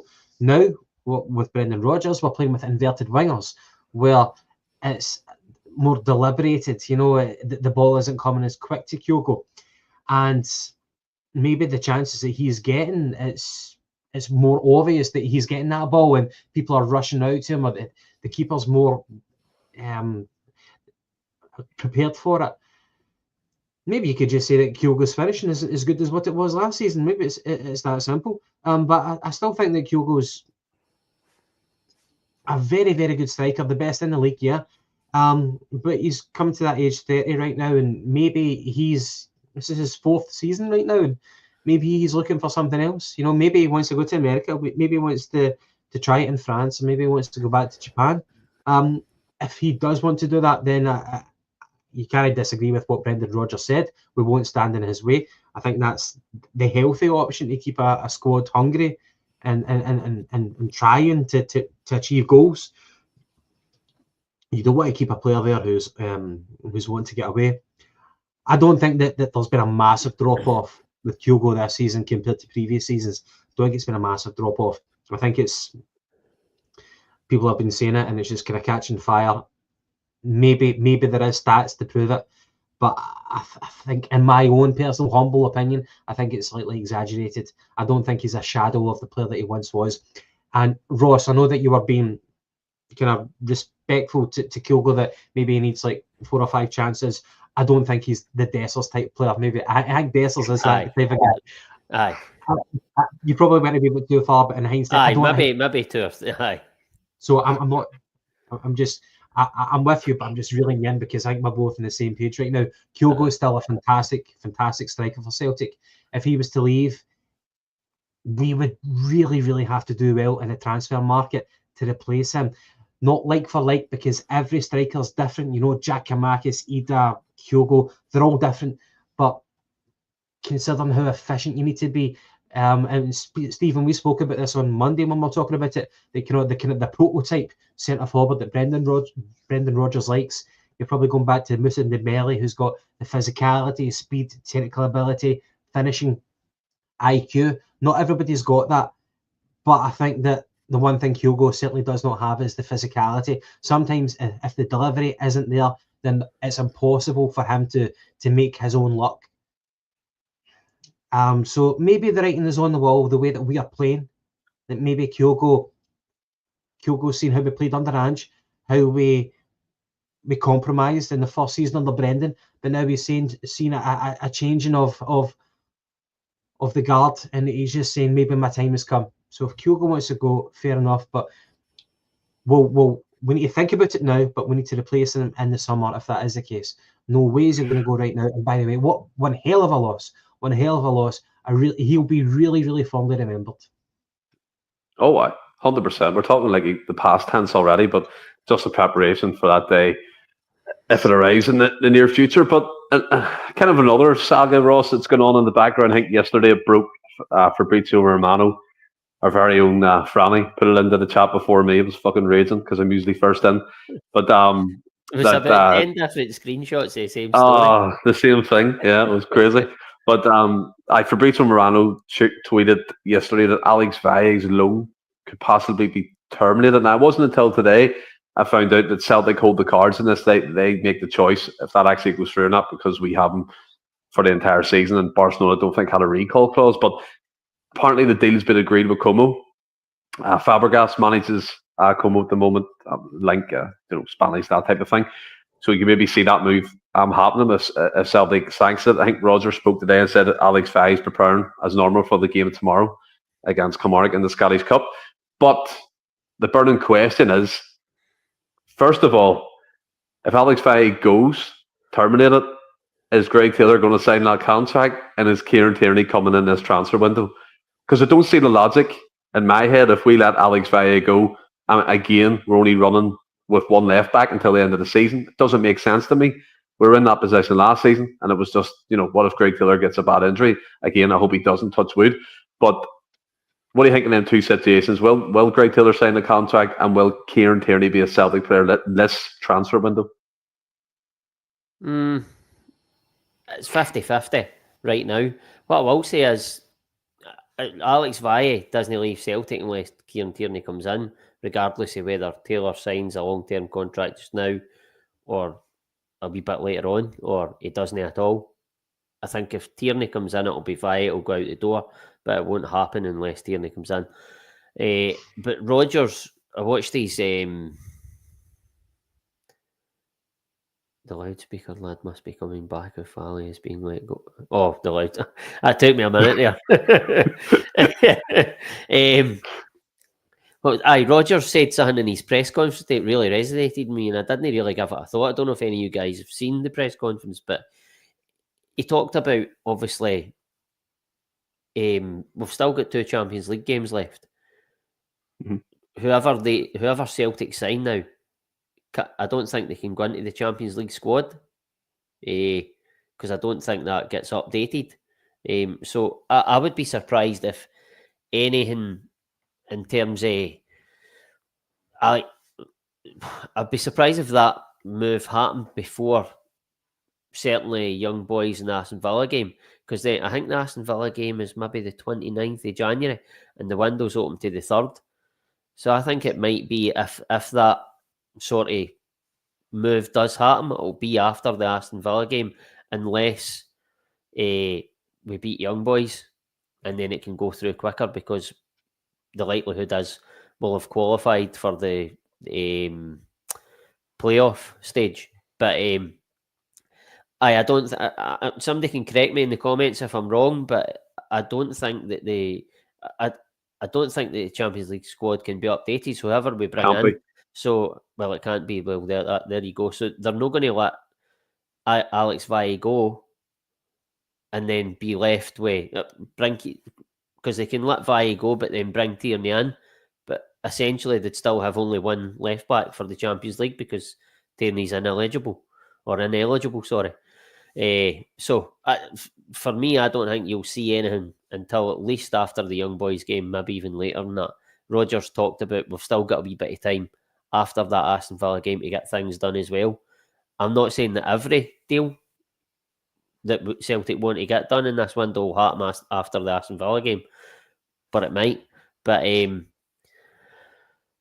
I don't. I can't even remember what I was going to say now, but aye, move on. No, but I know I get what you mean. I seen that comment today. But the squad can't be updated until if we reach the playoff round.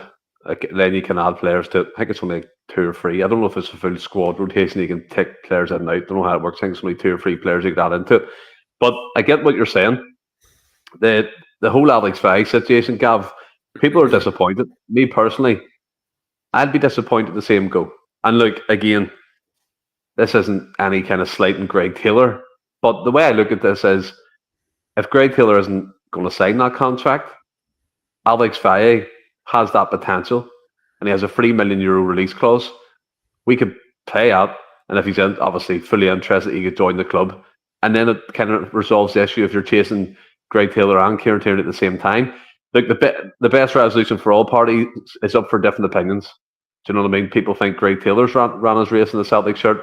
There's a lot of people who want him out, like really, really, like straight away for some reason. People just take a major dislike to him, and I don't understand that. I think he's really contributed in the Celtic shirt, and he's been a left back who's seen off all the replacements we've tried to sign for Kieran Tierney over these 6 or 7 years, and he's been in that team. 200 appearances. I mean, you're not a shy player at Celtic when you get that amount of appearances. But where do you stand on the situation? And I would rather it resolved as soon as possible, because Arsenal could be forced into a situation where, just say, their left back gets injured, and they have to rely on Kieran Tierney. And I don't think in that situation Arsenal have to let him go, nor do they need to. And then that runs the risk of Kieran Tierney getting injured and just totally kind of kiboshing his move back to Celtic, and that whole kind of happy nature around it turns sour really quickly, especially if everything's agreed. So there's a multitude of factors you have to take into consideration, which is my reason why it needs resolved as quick as possible. What about yourself?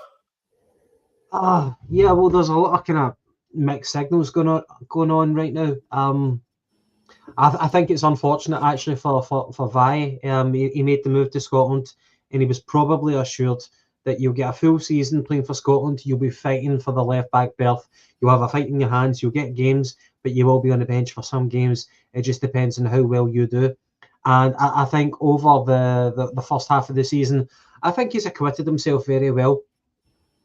Whenever we talk about the ceiling that and the potential that Valle has, how good a player can he get? Time will tell. But I think he showed the fundamentals that he's a good enough left back.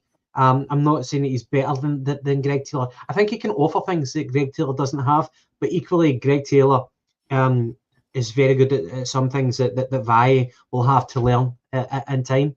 Put it this way, see if Valle was such a liability, then Anthony Ralston would be deputising at left back whenever Greg Taylor's not playing. That would happen, and Anthony Ralston has done that in the past. And whenever we were kind of short on a left back who was worth the salt. So Valle's been okay. I like his directness. I like how comfortable he is with the ball at his feet, receiving the ball under pressure and getting his head up and being confident with his passing. I really, really enjoy that.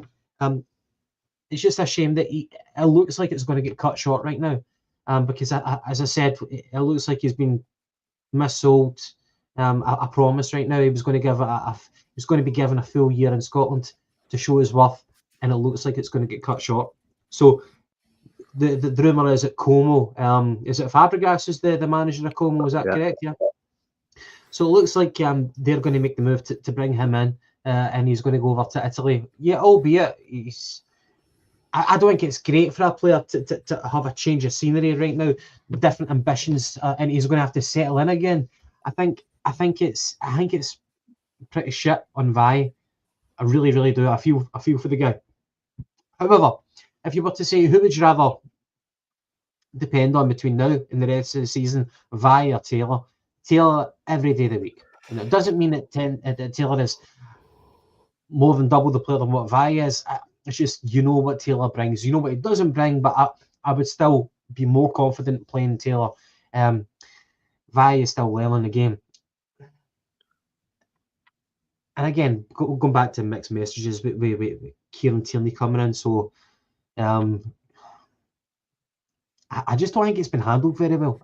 I think it's been handled pretty poorly. I would rather have done this business at the end of the season. But does it mean that Celtic actually strengthen themselves at left back by letting go of Vi and bringing in Kieran Tierney, who's now fit? He's been playing a couple of games for Arsenal, albeit as a sub. So maybe it does actually strengthen us at left back.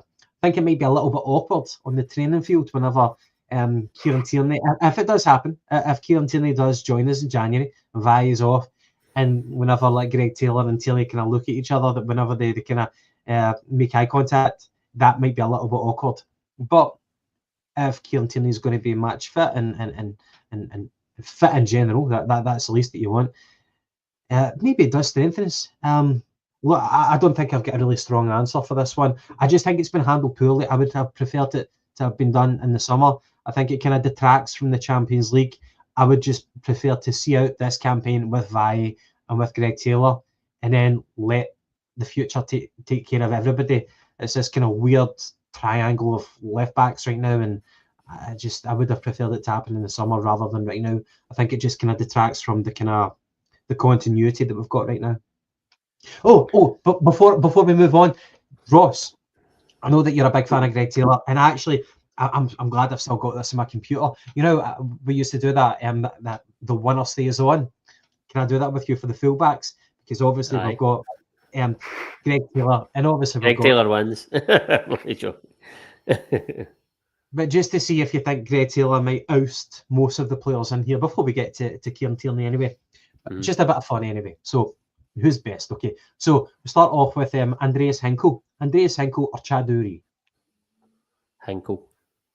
Henkel or Enrico Annoni? I actually thought Annoni was a centre back. There you go. I think he deputised, so you're probably right. We'll stick with Henkel then, yeah? I'll stick with Henkel, aye. Henkel or Paul Caddis? Henkel. Henkel or Anthony Ralston? Henkel. Henkel or Bolly Bolingoli? Henkel. Henkel or Adam Matthews? Tough. I'm going to stick with Henkel just because I think he's a better defender than Matthews. Right, so you think Henkel is better. Okay. Henkel or Lee Naylor? Henkel. Henkel or Mark Wilson? Definitely Henkel. I'll talk about Mark Wilson, the player, not the pundit. Andreas Henkel or Tosh McKinley? Henkel. Andreas Henkel or Mo Kamara? Henkel. Andreas Henkel or Paul Telfer? Oh.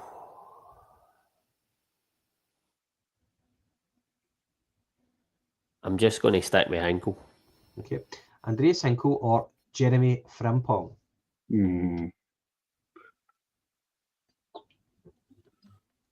Frimpong at Celtic or Frimpong now? Celtic.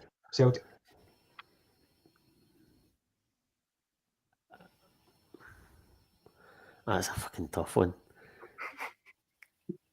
I think, see, the reason I stuck with Henkel over Matthews is because Henkel was a slightly better defender, but Matthews was better going forward. But because he's a defender, I stuck with Henkel. Henkel's a far better defender than Frimpong, but Frimpong going forward is super. I'm going to go with Frimpong just because he was such an exciting player in the Celtic team. Okay, we're changing it up. Jeremy Frimpong or Danny Fox? Frimpong. Frimpong or Greg Taylor.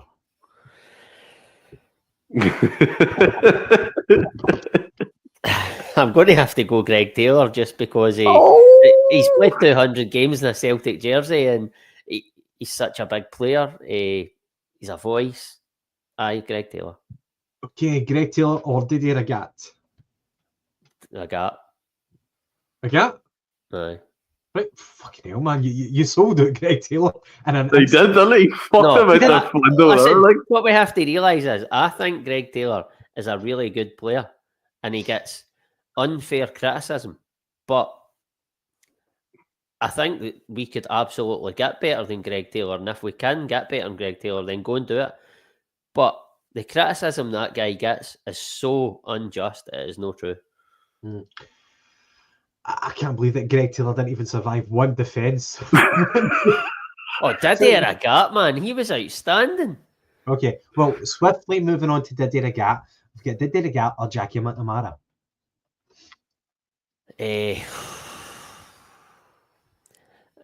See, for me, it's weird because Agat was he a left back? More a winger? He's a right back. He's a right back. Right back. I'm going to just stick with Agat because he was a better player than McNamara, not because he was a better defender. Okay. Didier Agat takes it over McNamara. Okay, so Didier Agat or Brathwaite?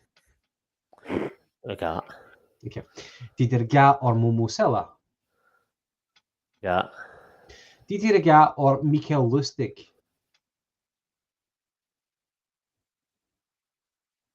Agat. Oh, fuck. Didier Agat or Hatem El Hamed? Agat. Didier Agat or Charlie Mulgrew? Agat. Didier Agat or Emilio Izagiri? Agat. I fucking loved Agat. Yeah, apparently you do. Didier Agat or Tom Boyd? I know that you played centre back and full back. Mm-hmm. I get that. Are we talking about for just a left back here or full back in general? Full back in general. Right, Tom Boyd. Okay, Tom Boyd or Jean-Jules Pierre Dunby? Tom Boyd. Tom Boyd or Alistair Johnson?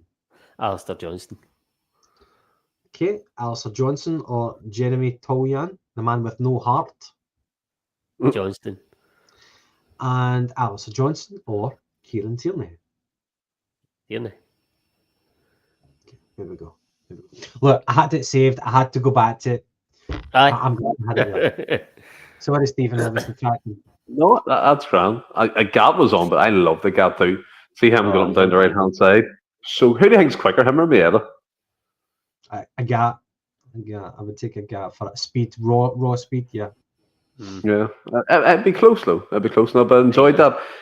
But moving on, we are 1 hour and 48 minutes in. Fantastic night so far. People are still in the comments getting involved. Much agreeing with yourself about a Gap there. Ross is a cult hero. Your man saying he's the god. I mean, a Gap cost 50,000.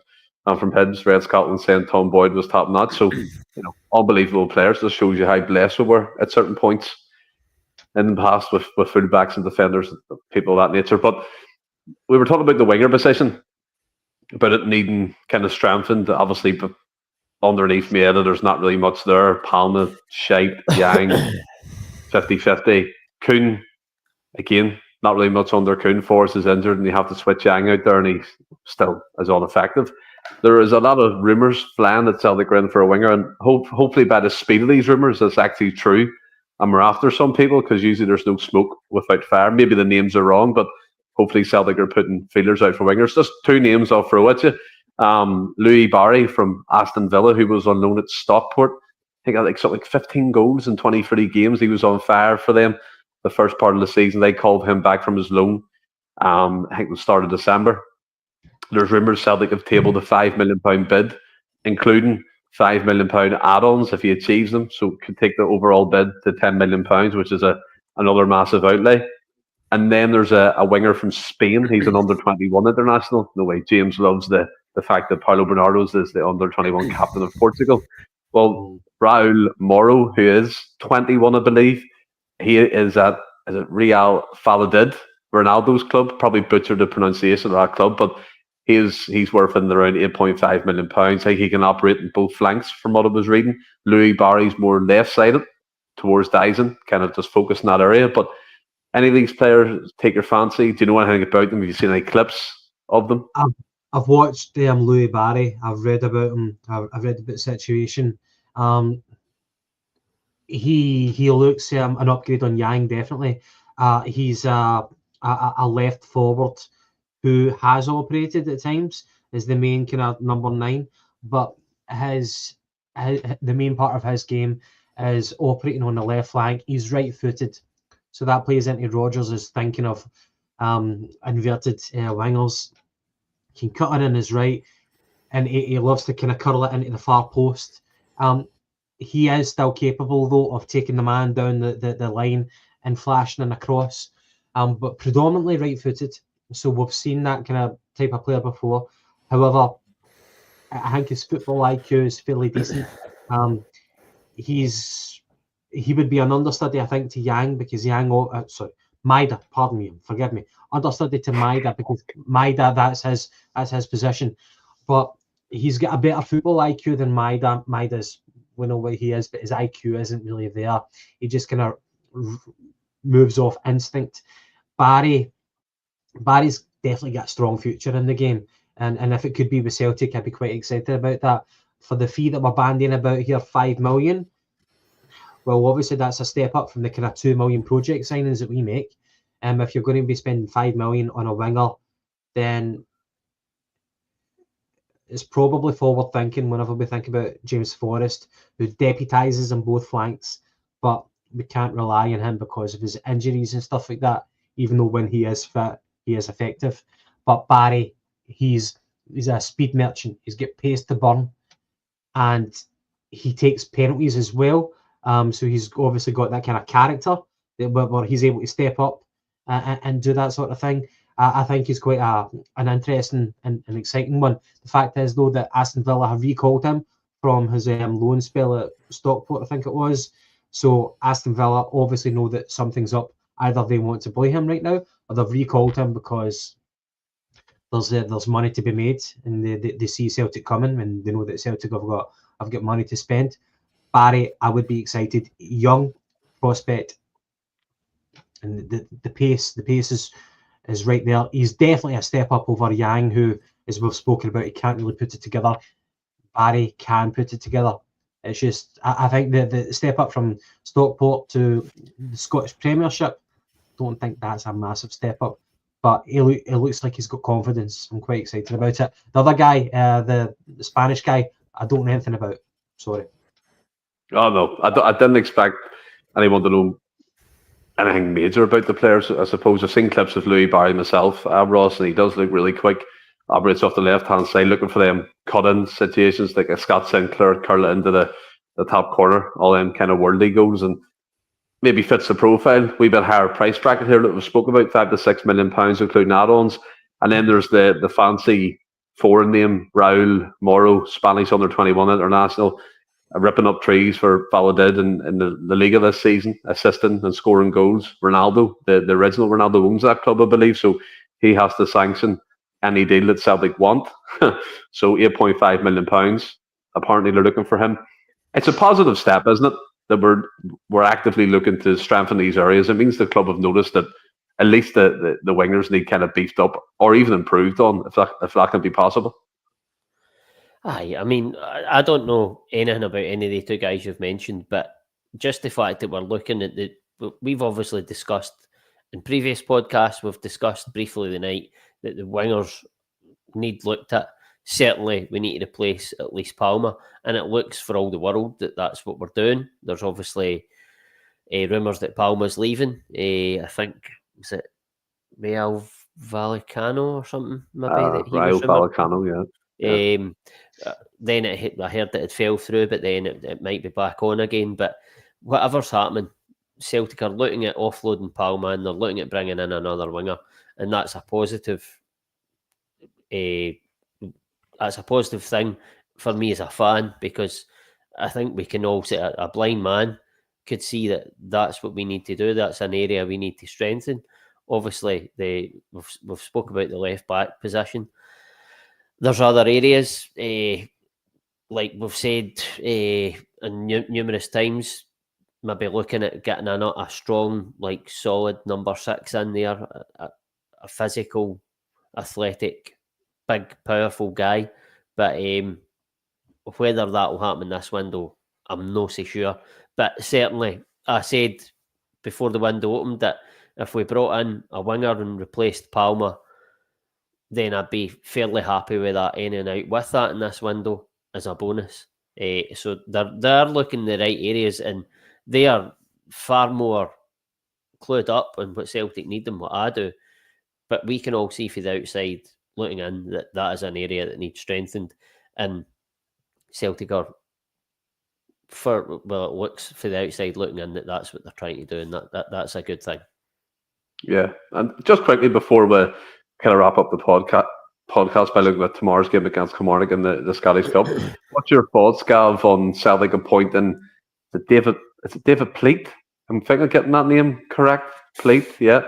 80-year-old scout who was recently involved with Tottenham at a high level and kind of got popped off because they're trying to focus on data, the data side of things, and be driven by numbers and analytics and things of that nature.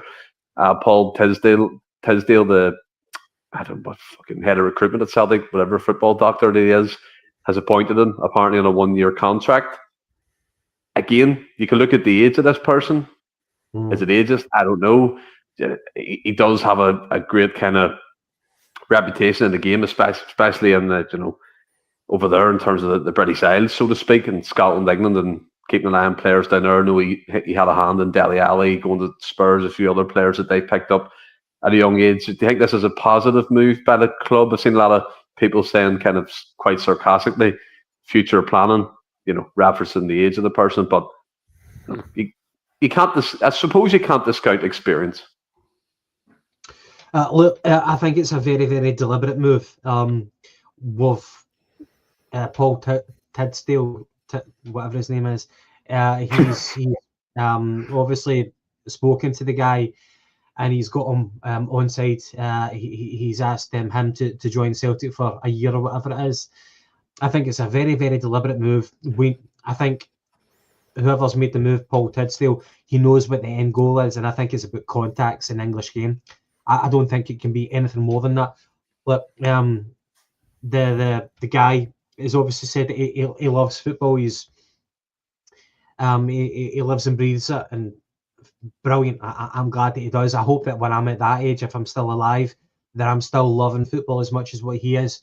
However, in terms of if you think about the traditional scout, the guy who's especially the modern day scout, the guy who's researching databases, the guy who's maybe not doing that, or he's going to the games week in, week out, several games a game.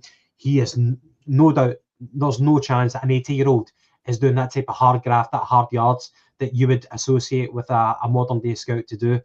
This guy is all about the contacts. We are bringing him on board, and we're paying him a wage because we know that he knows certain people that can open doors, and that's what we're doing.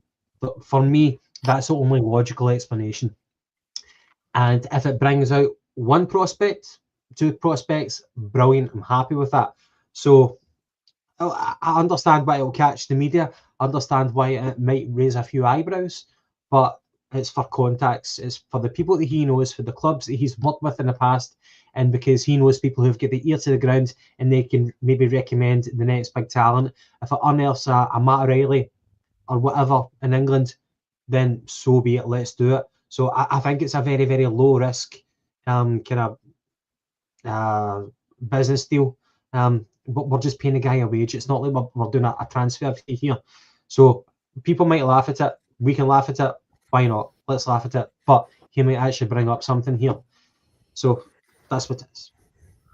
I never actually looked at it from your point of view. I just have thousands of them going to games like fucking Mansfield and Stockport, Huddersfield, just going around all these Championship League One games trying to find us a player. But to be fair, his contact book would be excellent. I think Brian Warrior says it as well. Ross that Pleat will know every chairman in England. So if that can open doors to Dele Alli when he was in good for him. Not now, unfortunately. But I mean, you look at the players over the years that City have let go, and they've ended up in the Bundesliga doing really well. And I can't remember the player who scored against us for Dortmund this year, but I think he came from the City Academy. Didn't he get a sniff of first team games, and he was excellent. Jadon Sancho, kind of the same kind of issue there.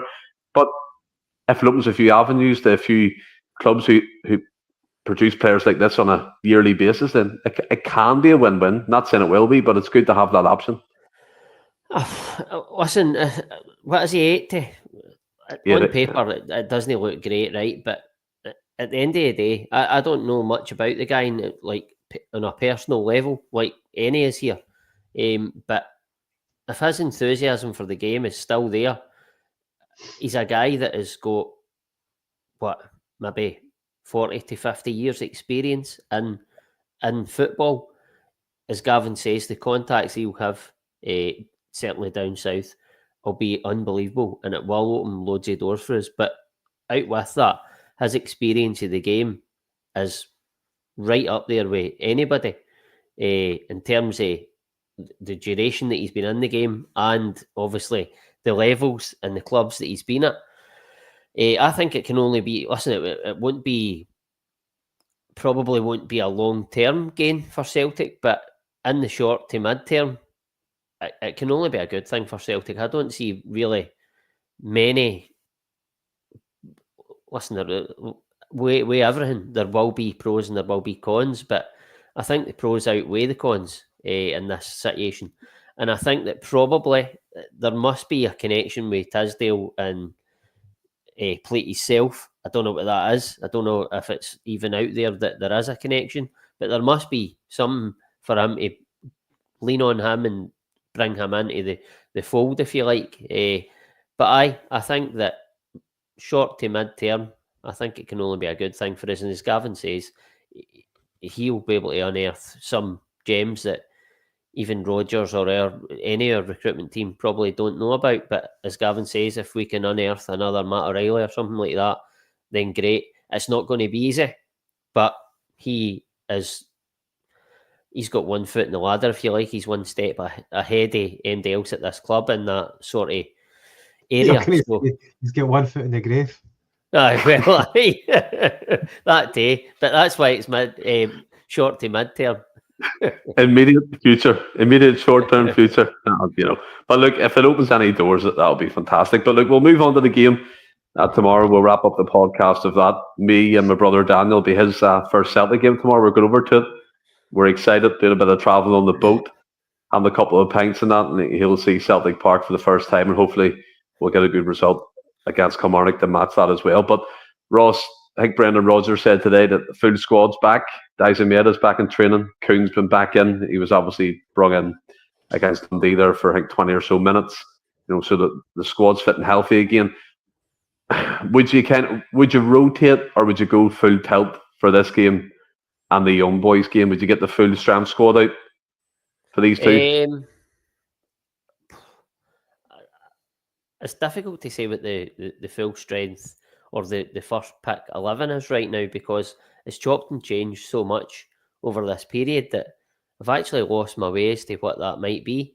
But for me, I would go strong tomorrow, because I think Kilmarnock can be a stuffy, difficult team. It's a tough one, because do you go with the team that you would probably play against young boys and risk the possibility of some getting injured? Then you look at the fact that, okay, it's a clean bill of health. We've got everybody available apart from James Forrest. But as Maeda match fit? Probably not. But then do you start him and give him that run out to get his fitness up, so that he can then go into the young boys game with 8 minutes under his belt? I think you do that for me. It's something there, but I would probably go with the team that I'm going to play against young boys. I would probably start that team tomorrow in the hope that we get the game sort of done as quick as we possibly can, and then get the guys off. And that's no disrespect to Kilmarnock, because they will, as I've said, they'll make it difficult for Celtic. But on any given day, Celtic can pulverise a team in Scotland if they're at it. So that's the hope. You take that gamble, hope that we can maybe get a 2 or 3 goal lead quickly, and then on the hour mark, maybe take these guys off, and they've got an hour under their belt, like Sekun, Maeda. But did you ask for the lineup that I thought? Yeah, give me your lineup and score predictions as well. Well, off the back of what I've just said, I would go Casper Schmeichel, I would go Johnston, Vickers, Trusty, Taylor. My midfield would be McGregor, Engels, and Hatate. Oh, that's a big call. And then it would be Kuhn, Maeda, Kyogo. And your score? 3-0 Celtic. 3-0 Celtic. And I think Ross is right, Gav. McInnes, we know what way he sets up his team against Celtic. Very rugged, very kind of dogged as well. And Trusty, for example, if he's playing, will have to stand up and be counted and not be, he'll be up against your man Kyle Fussell. They've got a few bustlers in there as well. I think all their centre halves are over 6 foot, like Lewis Mayo and people like that. Do you know what I mean? So they're a physical outfit, very athletic. Much like Stephen Robinson at St Mirren, just can get up and down the pitch and close up the space. Could also break and counter attacks and good at set pieces. So we'll have to guard against that. Especially these are one-off games, so they might take extra chances when they have possession of the football. But what about yourself? What would be your score 9-up prediction? Big call, I think, by Ross putting Hatate in. I think he's been awful in my opinion the last few weeks, but hopefully he can kick on in the next couple of games. Yeah, I would actually maybe start Hatate as well at punishment because he's been below par. But with Kilmarnock this season, they've shipped 6 goals against Celtic without reply in the 2 encounters that we've had so far this season. However, tomorrow is a one-off game, and let's not forget that Kilmarnock stopped us from doing the treble last season at the very first hurdle. So if we take our eye off the ball tomorrow, potentially that could happen as well. Unlikely as it may be, but it's still a strong possibility. I think one of the main things that we spoke about it, we're talking about Trusty, and if we want Trusty to play against Bhoys of Bern, which I'm happy with, do we want him to play 4 games on the bounce, or do we give him a rest?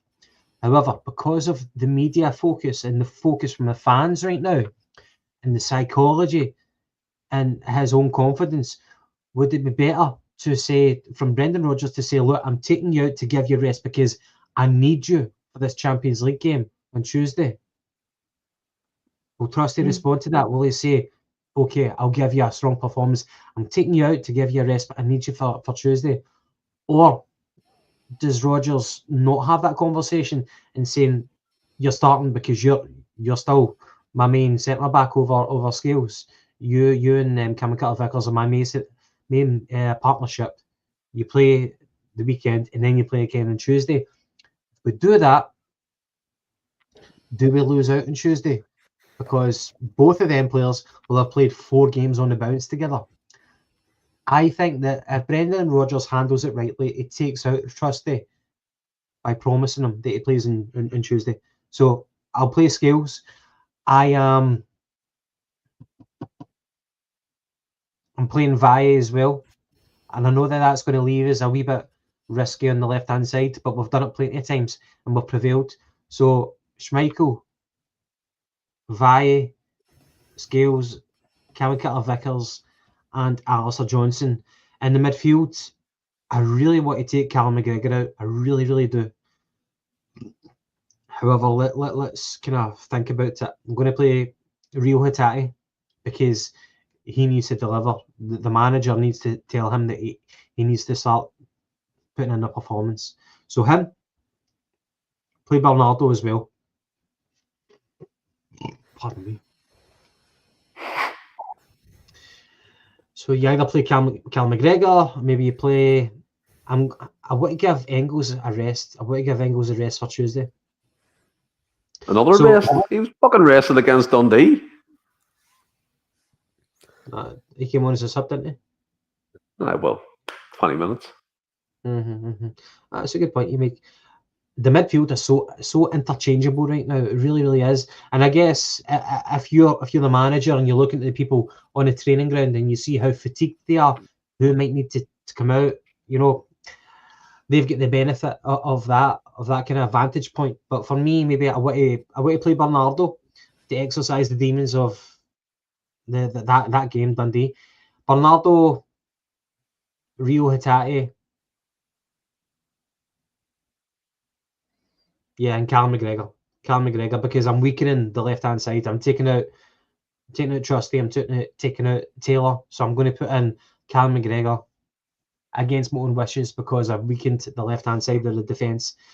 And then up front, well, Kuhn had a rest, so I think Kuhn should start. Kuhn starts. Hopefully, if we're 2-0 up, we take Kuhn off.